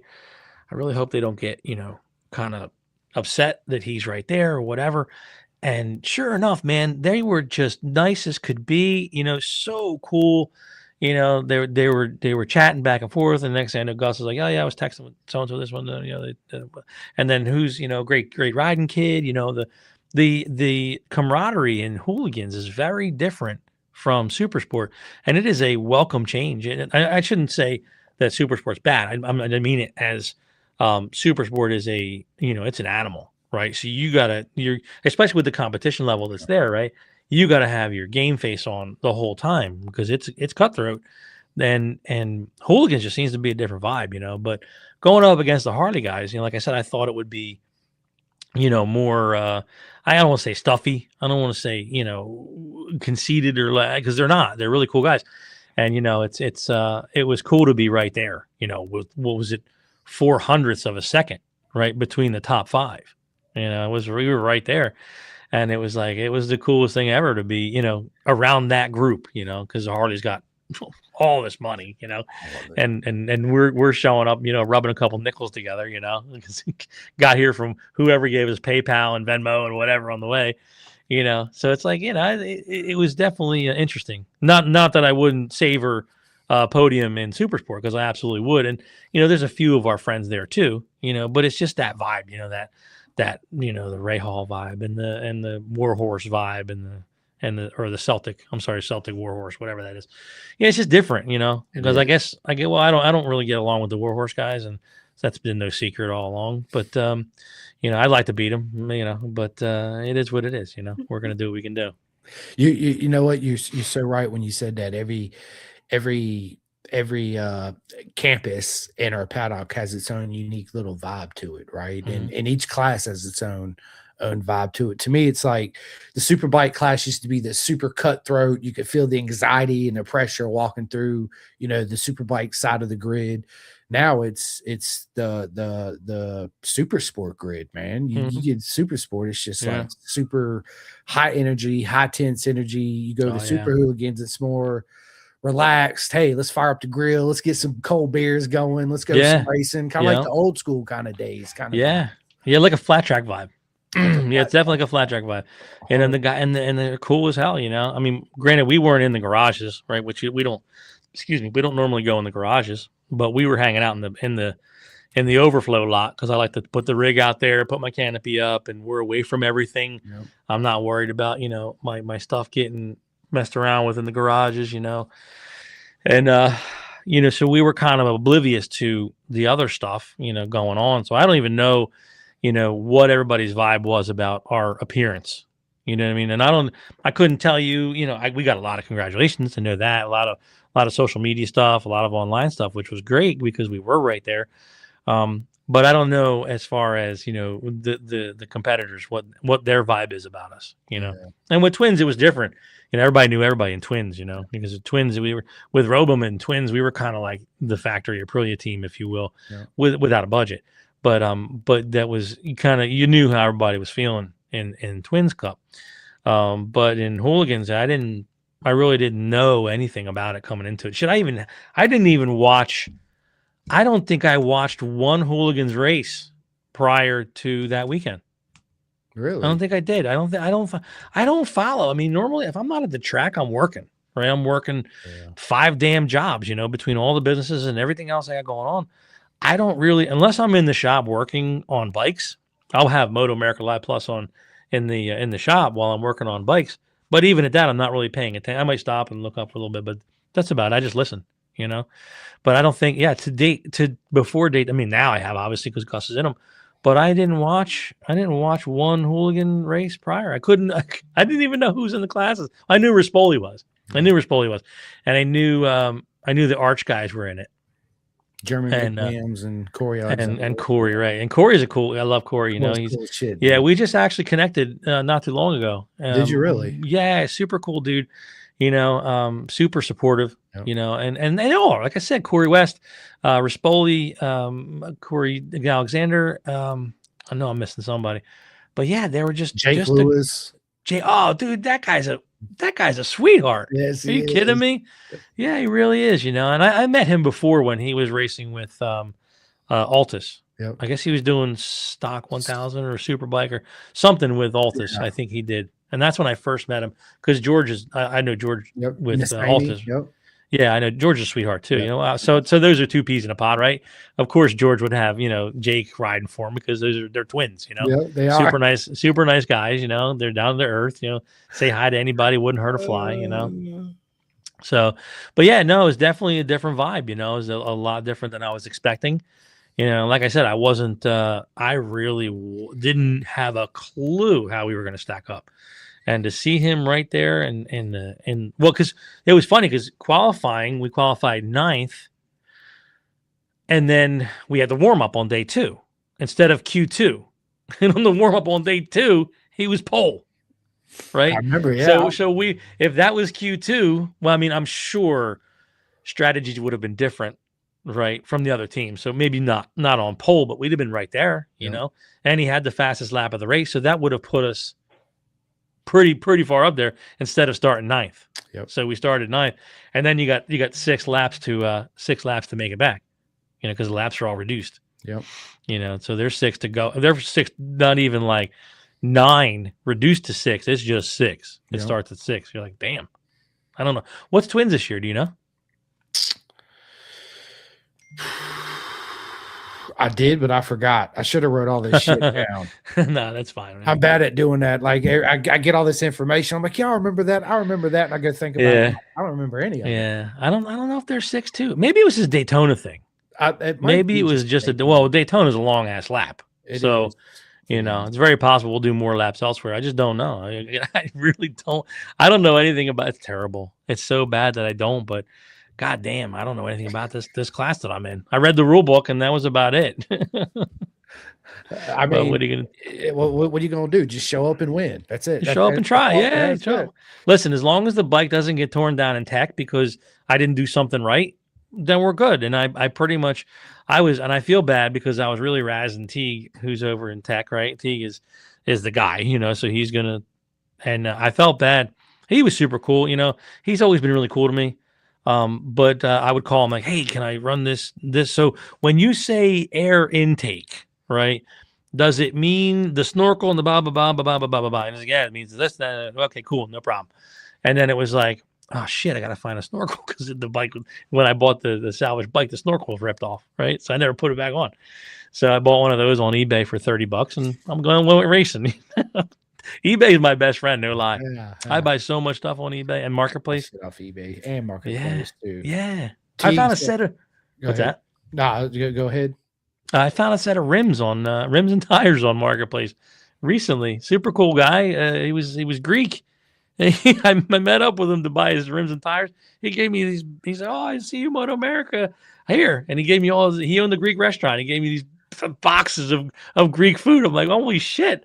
And then we ate Greek for 3 days. It was fantastic. I love Greek food, man. Absolutely love Greek food. Yeah. I was just gonna say, Teague, man. You know, Teague. You guys stay tuned because I got Teague coming on the podcast. Do you really? Yes. Yo, that's surprising. Well, you know, I shouldn't say that because the vibe that he throws off sometimes to certain people, like his vibe to certain people is very different. He treats you very differently than others. Like it's weird. Because if you watch him, some guys would tell you that he gives them a hard time. Others guys would tell you that he's your best friend, you know. And I guess you get what you give, right? Basically, right? If you go in there like, you know, you're pissed off that he's the guy in charge. Listen, it's his show. You know, he's calling the shots. He's making a rule book, and what he says goes. And you know what? His adoption of the next gen really leveled the playing field. And a lot of guys were pissed about the whole next gen stuff coming out. Yep. But look at the size of the grid now. Who's laughing now, Teague? Teague's laughing now. That's who. And you know what? The powers that be need to thank him for that. You know, the powers, the white shirts need to thank him for all that he's done to try to get, you know, more people on the grid because it's worked. Yeah. Right. And we were hounding him pretty bad, not in a bad way. We were hounding him about getting the V2 Street Fighter homologated for hooligans. Because at first it's like, no, forget it. No, forget. And it was jokingly, but serious at the same time. And I got it, you know, you can, if you can read people, you can read T. Yeah. So you know when to push, you know when not to, and you know when he's not having a good day, and you just back off. And because listen, look at the people he's got to deal with. You know, look at the people he's got to deal with on a regular basis. Right. There are a lot of these guys are straight savages. They're animals. They don't care about anybody. But yeah, so we were on him. Listen, got to do something with the hooligan. It's right there. It's, you know, listen, I know it's advertised horsepower, right? So the problem was the V2 was not homologated because the advertised horsepower was 155 horsepower, right? Which is a lie, which Ducati was flat out lying. It's BHP, which is it's at the crank. It's doing 155. If you get 135 out of this thing, you're lucky. Yeah. You're lucky. You've got a really good tune if you're getting 135 out of this bike, yeah. Right? And it's like, we're right there. The bike was right there. So you're telling me because their marketing strategy was dumb, right? The Ducati's marketing strategy was not the brightest. We now don't have the bike in the class. I said, okay, well, going on all that, why don't you do this? Let them get the solo engineering next gen harness ECU dash that package, right? Because it works in Sport Bike, which is our Twins Cup now. It works in Super Sport Next Gen. It works on all the platforms. You can basically restrict as you see fit if you want, because Scott Smart, who runs the sole engineering, is at the rounds. He's there. The guy's there.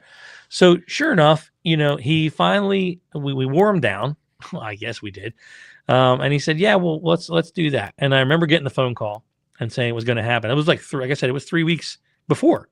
I'm like, oh shit, we better put the other ECU in this bike and let's go test it, because if we're going to go run Daytona with it, it's got to run, right? Yeah. Didn't even tune it. The bike wasn't even tuned. I swear to God, that was the straight map that came from Solo Engineering in that bike.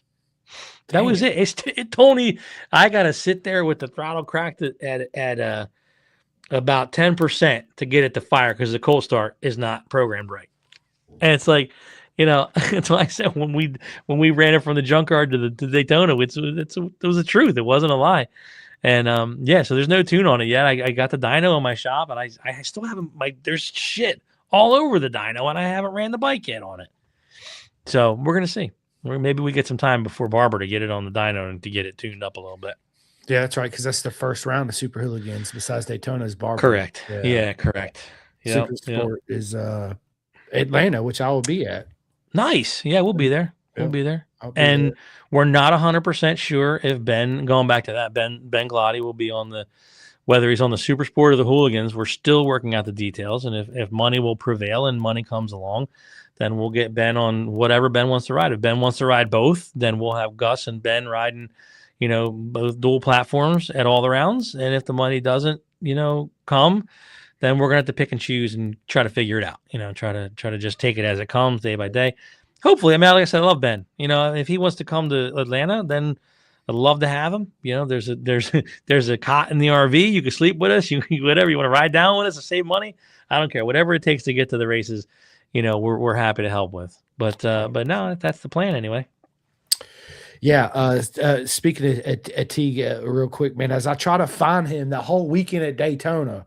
Could never find him. Every time I went by the trailer, I got to the point where I was just opening the door. Is Teague in here? They're like, who are you? I'm Simcoe from Pin to Gas Podcast. They're like, hey, man, what's up? I'm like, where's Teague at? Oh, he's all the way down there. I'm like, I'm not going back down there again. I just came from down there, right? Yeah. So, yeah. Well, if you went in the trailer, then you probably met Scott Smart from Solo. I just opened up the door and was like, hey, where's Teague at? And they're just like, oh, shit. Little British dude. Yep. I Good did dude. him, actually. Yes. Yeah.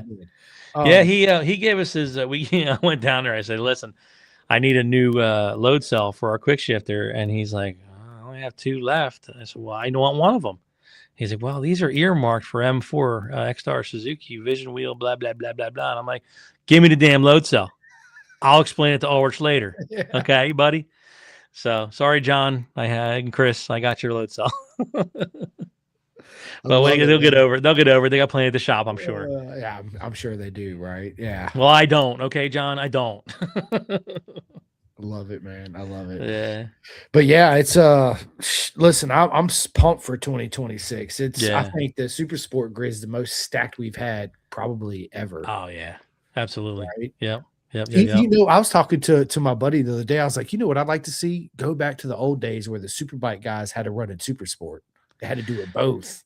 Yeah, that's a lot of work. It is. I don't know. A lot of those guys don't want to do it. Times have changed, right? Like, yeah, for sure. Yep. 110%. Well, listen, Kevin, dude, we're almost again 2 hours. Yeah, almost 2 hours. Yeah, dude, blinking, it's over, right? Yeah, dude, but no worries because we're definitely going to sit down again. I'll tell you what, absolutely, let's sit down after Barber or the round after Barber. We'll sit down. Yeah, well, hey, listen, if Atlanta turns out to be a real barn burner, we'll have to talk about that next. You know, we'll make it a point to revisit after every round. How's that? Yeah, 110%. Yeah, looking forward to it, man. Yeah, absolutely. Always a blast. Oh, dude, always. Dude, I can't wait to see you guys at Atlanta. Only a couple weeks away, right? Well, a month away, but a month. It's 3.5 weeks. Yeah. So yeah, it's coming quick. About a month. Yeah, that's super excited, man. So what do you guys got going on this weekend? Anything?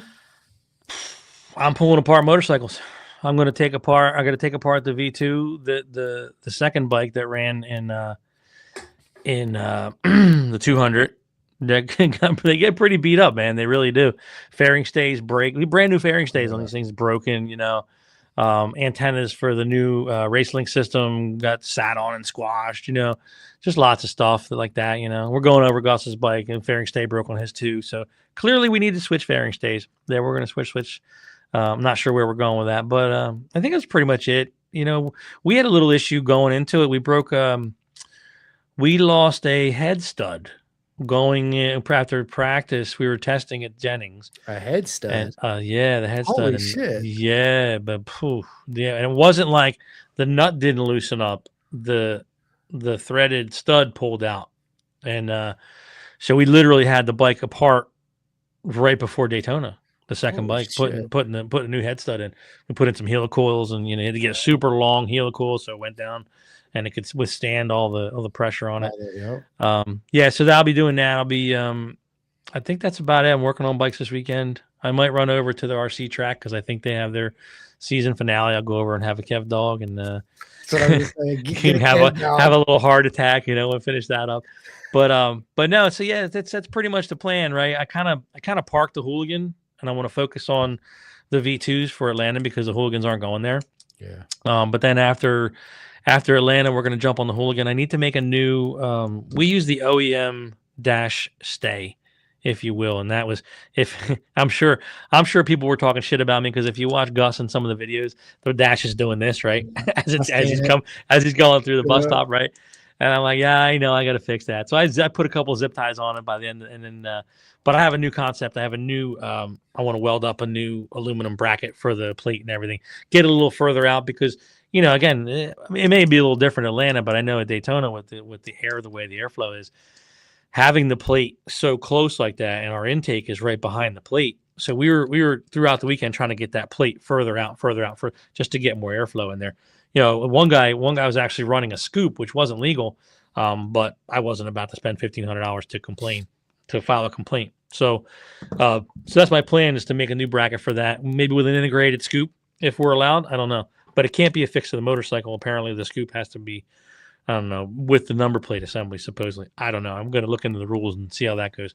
But yeah, so no, my focus is this weekend we'll be in the shop working on V2s. I think there's an Evolve track day at NC Bike this weekend. Was thinking about that, but there's just too much going on. Yeah, too much going on. I think our focus right now is Atlanta. We may do NC Bike the week before Atlanta. I'm not 100% sure. But I believe Gus is trying to get a couple days down in Florida at Bushnell to ride in between Coda because he's going down. Like I said, he's going down this weekend, and Atlanta. He's trying to get a quick hop down there to turn some laps on the Supermoto. Love it, man. I got you. I actually got to call Scott Gilbert back. He called me because Azzer wants me to commentate some of their club races this year. Oh, nice. So I got to call him back and try to figure all that out too. Yeah, I mean, we had their their awards dinner at Cathedral. Oh, did you really? Yeah, it was a couple. What was it, January, February? We got snowed out because there was a blizzard, and then we had it in February. Yeah, we had the February. We incorporated Mini GP, NJ Mini GP's awards, and Asro's awards, because it kind of makes sense. You get two organizations that run a jersey all the time, right? So why not do the Mid Atlantic and Atlantic region ASRA stuff awards and NJ Mini GP at same event? Now, hey, listen, go back to common sense, right? So it's not like Mini GP doesn't feed the ASRA or anything, right? So why would you put the two together at that point? Duh, it's a no-brainer, So, we did that a while ago when we first started doing big bikes. I'm like, yo, listen, because N2 would help us out a lot in track days, and Evolve would help us out a lot. And they were kind of like two peas in the pod when they first started, because I believe N2 was Nesba or something like that. And that was before me. So I said, hey, I got a brilliant idea. You guys are going to do your end of year banquet, awards, blah, blah. Let's do N2. Let's do Evolve. Let's do Mini GP. And let's do Moto Gladiator, because Moto Gladiator at the time was having races as well. And we had all four of those organizations in one banquet, and it was awesome. We had green, fluorescent green tablecloths for Evolve, and blue for N2, and orange for Mini GP, and then Moto Gladiator was light blue. So, and it was just like this massive commingling of all the organizations. Having a great time. And I said, we need more of that. I mean, stop with the separation of all of these, organizations, and don't fight each other. Just realize that as of now, ASRA is going to be a feeder for, ASRA and WEIR is a feeder for Moto America, and embrace that, embrace it, because it's just going to make both series grow more. Because if I know I'm a new guy, right, Mr. Newbie here, and I want to go cut my teeth on racing, I'm not going to go to Moto America.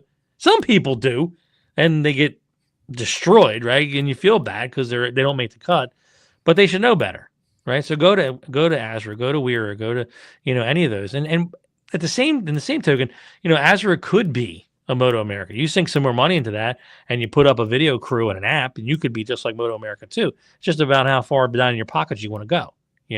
That's what that's all about. But until then, you're gonna realize where my place is. And we're going to try to embrace it, but stop fighting each other. It doesn't make sense. Yeah, it doesn't make sense at all. No, it does not.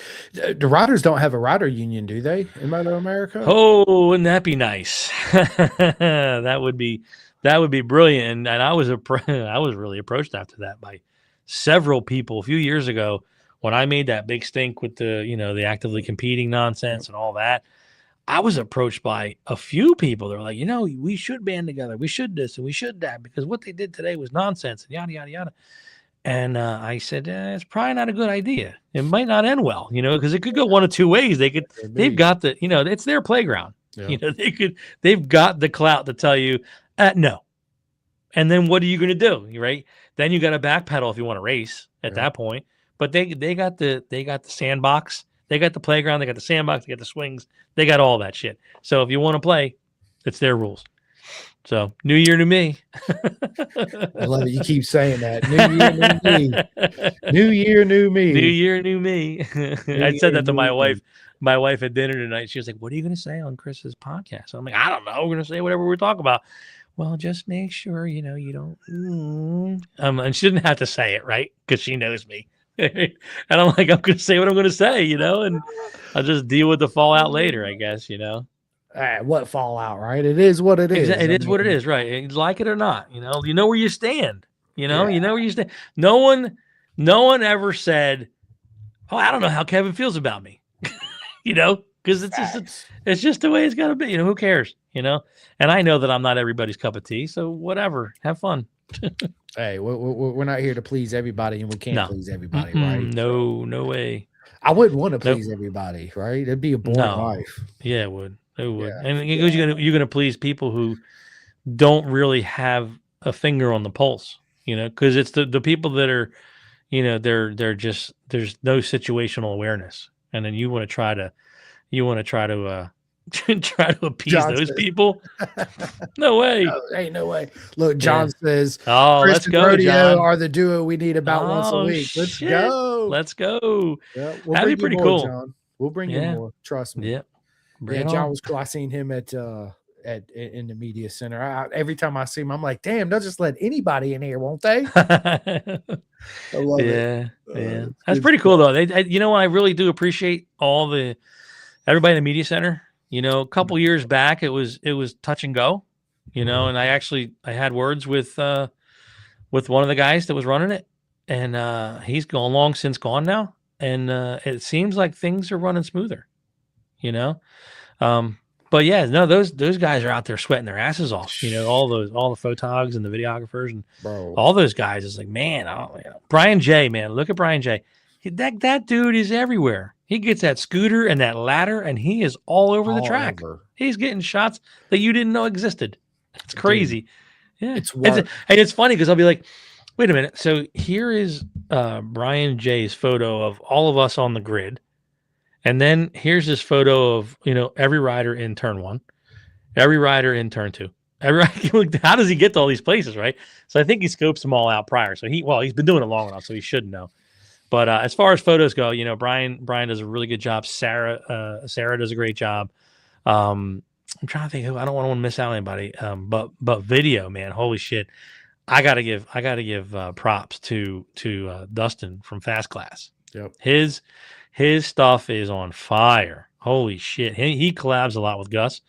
And man, Gus has one reel that he collabed with on Fast Class with Dustin. 26 million views at this time, I believe. Holy shit. Maybe more. I haven't checked in a while, maybe more. But yeah, Dustin is top notch. It's funny because we go way back with Dustin. When Dustin first started, I don't know if it was when he first started, but we met him. Well, I met him at Bushnell, and he was green. No, he wasn't green. He had some really good shots, and you know, he liked talking tech and cameras and whatnot. When it came to video, I have the live production side of video that I work with. You know, so we know a lot of the same brands, and you know, so we kind of hit it off with that. But he's just a cool dude to begin with. You know, so you know, seeing him progress into this, you know, he's exclusive with Royal Enfield and this one and that one, and you know, the cars and everything else he's doing now. It's just great to see that he took that niche that he was with, that he was working with, and he expanded on it. And he reminded me of Gray Fam. I don't know if you remember Gray Fam. So Gray Fam, he was very talented when he first came out, and I haven't seen a lot of his stuff lately. He kind of went off and did some high-end stuff, and then I didn't really see him anymore. But it's like Dustin, man, he basically took off. He's still in your face. He's still right there. His social media presence is second to none, and he's just killing it, you know. And his work ethic is awesome, and he just keeps pushing every day. He's pushing the envelope every day, which is great. So he has far exceeded, you know, most any videographers that I've seen in the history of our, you know, short little life that we've had behind the bars. I guess when we started on big bikes in 2019 or 2018, 2016 was minis. So, you know, to watch the progression is just awesome with Dustin.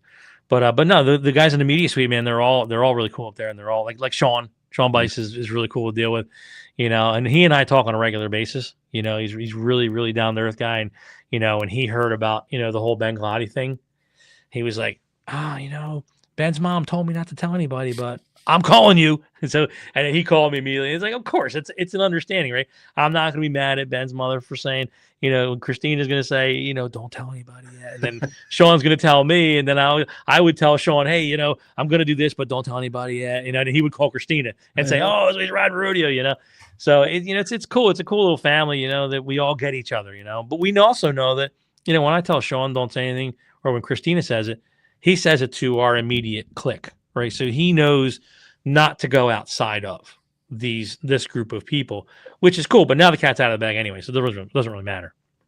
Except I haven't really released our Spaniard friend that I haven't heard back from in a few days. I probably shouldn't be saying that when you stop to think about it. I mean, because I'm kind of making light of it, right? I'm trying to make light of it because I don't have a clue as far as what's going with that side of the program, right? But you have to laugh, right? You just have to laugh or you'll cry. Yeah, I mean, dude, the best thing, he should just reach out and call you. I mean, that. Well, they took his social media, they took his phone, they took everything. I believe when you're recording that shit, you're not allowed to do anything. no phone calls, no nothing, because they could give away, the plot. Today I ate cockroaches or something, and then you tell it to a friend, and all of a sudden the friend's leaking the information, and then next thing you know, you're a spoiler. You're the spoiler. So they basically take everything you own, and he would probably tell a lot of people a lot of shit if he didn't take his phone. Just saying. But he's a lot of fun to hang out with, and he's a lot of he is super super cool, super interesting, and has a huge heart, which is awesome, which was what we look for, in a rider and a friend. But at the same time, you're like, yeah, bro, time's ticking here. What are we doing? And what about the sponsors? Same thing. Are your sponsors coming over? Or are they not coming over? Are they coming without you? Or are they not coming without you? We don't know. So, like I said, that's kind of up in the air, and I'm sure we're gonna have to revisit it at some point. But in the meantime, we're hopeful that maybe Ben comes on for Atlanta, but definitely for Barber on the second Hooligan. And then we're gonna go from there. Take it round by round and go. The only constant we're gonna say is 100% is gonna be Gus in Super Sport and Hooligans. Unless he decides otherwise. Yep. That's the plan. That's it. That's funny. I talk more about Ben than I do about Gus. I guess because I see Gus 24/7. I'm very fortunate to have him working here he works in the warehouse office area with us. He has his vinyl shop set up in the back, so I'm lucky enough to see him and have lunch with him every day. So he's kind of I don't talk about him that much because I run out, I guess. Right. Hey, and you better pay that invoice. Yeah, you're right. I'll get the reminders, get the Venmo reminders. Oh, you haven't paid your bill yet. Haven't paid your bill yet. Yeah. I love it. So hey, I got a question. Are you going to Food Lion tonight, or are you going to Food Lion tomorrow? I don't know, man. It's 9 o'clock. I got to get up at 4:30 in the morning. It just depends, shit. man. I might. I don't yeah, know.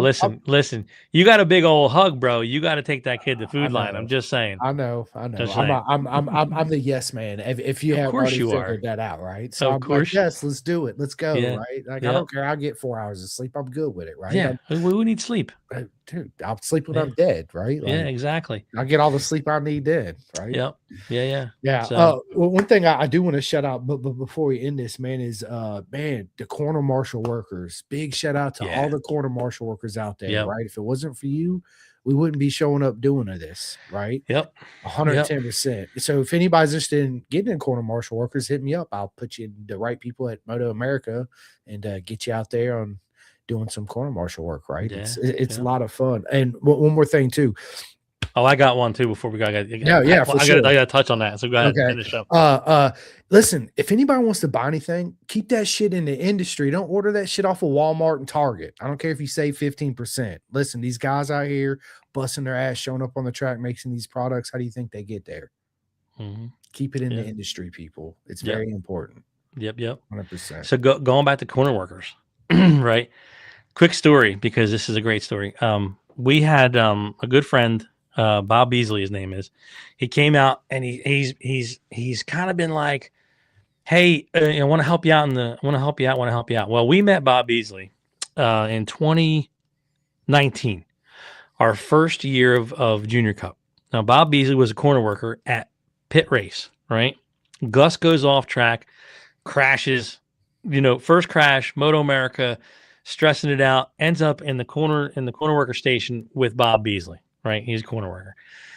Bob comes over after the session. Hey, is Gus okay? And because they were chatting, right? They were talking back and forth and Bob came over. He's like, man, your son is super nice kid, blah, blah, blah, blah, blah. And he has been there every step of the way, right?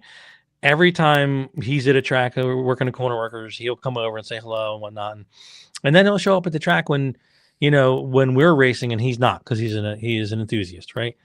So he texted me, or he would call every now and again. He's like, hey, if you ever need help on the race team, let me know. I'd love to come help you out. So this year we took him up on it.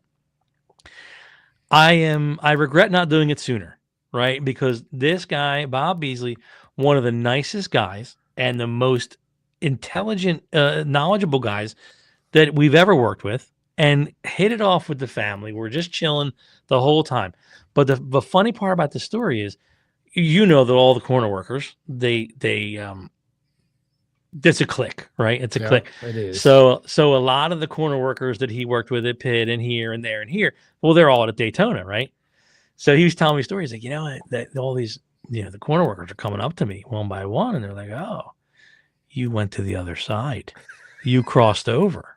Right. And he had the biggest smile on his face. And I'm like, man, this is awesome that he really appreciates being on this side of it. Right. And we're super appreciative that he's there, and he is just, well, yeah, he's like, cause I love to work on motorcycles and, here we have the opportunity to do this, and taking advantage of it is like, we lucked out, basically is what I'm saying. We lucked out that Bob has been around since Gus was, what was he in 19? He was 14 years old. Right now he's 20. It was 7 or 8 years now he's been around, and I just never thought to take him up on it sooner. And shame on me because he's a great fit, So after we lost Artie last year, we were in need to fill a spot, right? So we're like, oh yeah, well, let's go, come on out. And wow, like I said, should have done it sooner. Such a great dude. And it's funny because it's at night. Our lights in the trailer are kind of getting dim because they're LEDs and they're older, so a few of the pixels are burned out. I need to work on new LEDs. Yes, I know whoever is on my team that watching right now. I know the LEDs need to be replaced. I'm working on it. So, sure enough, it's dark in here. He's like, we're holding flashlights, working on this or whatever. And then he had this headband with this LED blazing light, right, blinding everybody. So I'm like, so he looks up and you're like, Bob, go, buddy.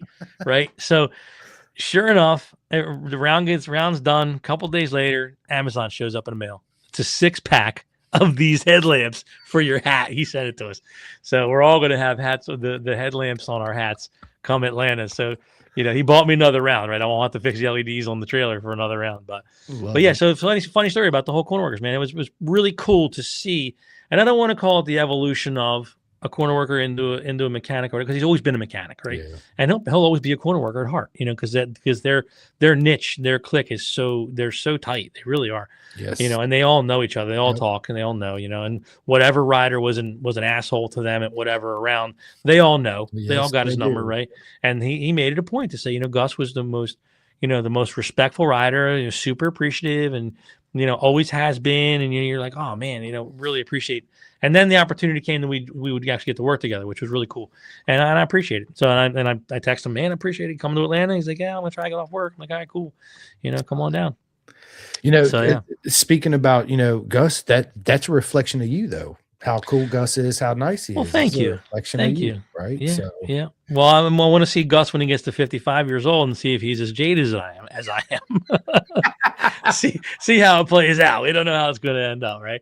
But he is getting, it's funny because he is getting his fair share of exposure to the people that, would take advantage of you or just, ghost you or, want the world for nothing, and it's like, it's hard to explain that to your kids, and because I know, I've always said, I'll start bitching on a rant about, people do this and people, and they'll do this. And because I've seen it. Right. And he's not going to be ready for it until he sees it himself. He's not going to listen to me. I could tell you X, Y, and Z. These are the personalities of this type of person. This one's the steamroller, and this one's the gossiper, and this one's the, the know-it-all. And they're all characteristics. As if you're a business owner, you've read about the people, because it's usually employees that you're trying to profile and see what kind of performance we're going to get out of these people. And he has to experience that first. All I can do is give him this guideline that says you're going to deal with X, Y, and Z types of people, but he's not going to get it until he says, and then when he's 30 some years old, he's going to look back and he's going to say, shit, my dad sent me this list of people and this one fits that profile and this one is that, and so on and so forth. And I only hope I'm around for the day that he says, you were right, Dad. But that's never going to come. That day will never come. Yeah. So Glenn says Gus makes badass sticker kits. Thanks, Glenn, because he charges you less than he does me. Just in case you were wondering. I love it. Yes, Glenn, you're right. GRG Designs. Well, yeah. I'm surprised he's not on the phone with you. Listen, Chris, if you're going to wear my hat, you should charge. You should charge. Yeah, you should pay me some money. Nah, Gus. I'm doing you a solid here, right? Like. Gus is awesome because at Jersey, I said, I was like, Gus, man, because every time I see him, I'm like, bro, I need a hat. Like, I'll buy it. I'm not asking you to give me anything. I'll pay for it, right? He's like, no, I got you. Then finally at Jersey, he's like, Simcoe, I got you a hat. I was like, yes, fine. After the 2 years I've been asking you for a hat, right? Yeah. No, I gotta get you a picture. We had a limited run, just so you know, we had a limited run on shirts because we weren't sure if, like I was telling you, Galfer was supposed to come on, and Galfer didn't. So we have Galfer on our shirts right now. So those are going to go in the trash unless something happens, and we're going to have another order. Probably, I don't know about Atlanta, but probably Barber. So I definitely gonna make sure I get you one. We'll definitely get you one. What size are you? Large. Got it. They run small. Okay, extra large. Don't lie to me. Yeah, no, seriously. I know I'm an XL, and I'm an XL, and it's like fitting. It's very, if XL was a medium, it's it. Yeah, if that makes sense. Yeah, normally I'm in a large. Like this is a large, and it fits me perfectly. I got a lot of room, but then when I get to like a European large, forget it. What are those Italians thinking, man? I get shirts from Bitubo. It's like a freaking crop top. Like I'm a stripper. Bro, I can't wear it. You're like, this is a 3X? Shut the fuck up, like, right? It's XL. I can't wear this thing. I feel like I can't even breathe in it. Yeah, dude. It's I don't know. I don't know. It's just it blows my mind. All right. Like, yeah. Anyway, dude, I better get off here because I got you better go to Food Line. Go to Food Line. There you go. I'm actually to prove it. I'm gonna post a picture on media here shortly. Let's go. Yeah, I'll share it. But yeah, so listen, I just want to say before I end this, man, thank you so much, Kevin, for coming on. I can't wait to thanks for having me. Do it again. And if it wasn't for you and everybody else coming on here, I wouldn't be doing this. So it's nothing but love for everybody out there. Listen, I'll be at Atlanta. Make sure you show up. Make sure you stop by Rodeo Racing. Say hi to Gus. Get that picture. Get that autograph. If he's got merch there, buy that hat. All that good stuff, right? Yeah. So, anyway, on that note, this episode will be out on Spotify. I'll try to release it before I go to bed. If not, I'll do it before I go to work in the morning. But yeah, other than that, man, that's basically all I got. I got 2 more podcasts coming up this weekend. Who's coming? Friday, I got I should know this off the top of my head, right? I got Jerome Balachowski, and I got Angela Hibba. So I met her. She's a Canadian racer.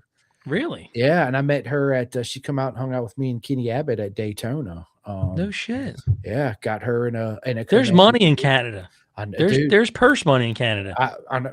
Just stay tuned because we're going to talk all this stuff. I will be here for that. Absolutely. When is that? Friday, Saturday? No, that is this Friday at 7 p.m. She's here Friday. The Canadian. Yep. All right. I'll be here. So. I'll be here. Everybody else be here too. Yep. Get that Canadian money. Get that Canadian money. Let's go. Right. Yeah. And she said their beer was like way different than our beer here. I don't really drink beer that much. So. Me either. I'm a Monster Beast guy. Yeah. I'm a water guy. And that's about it. So anyway.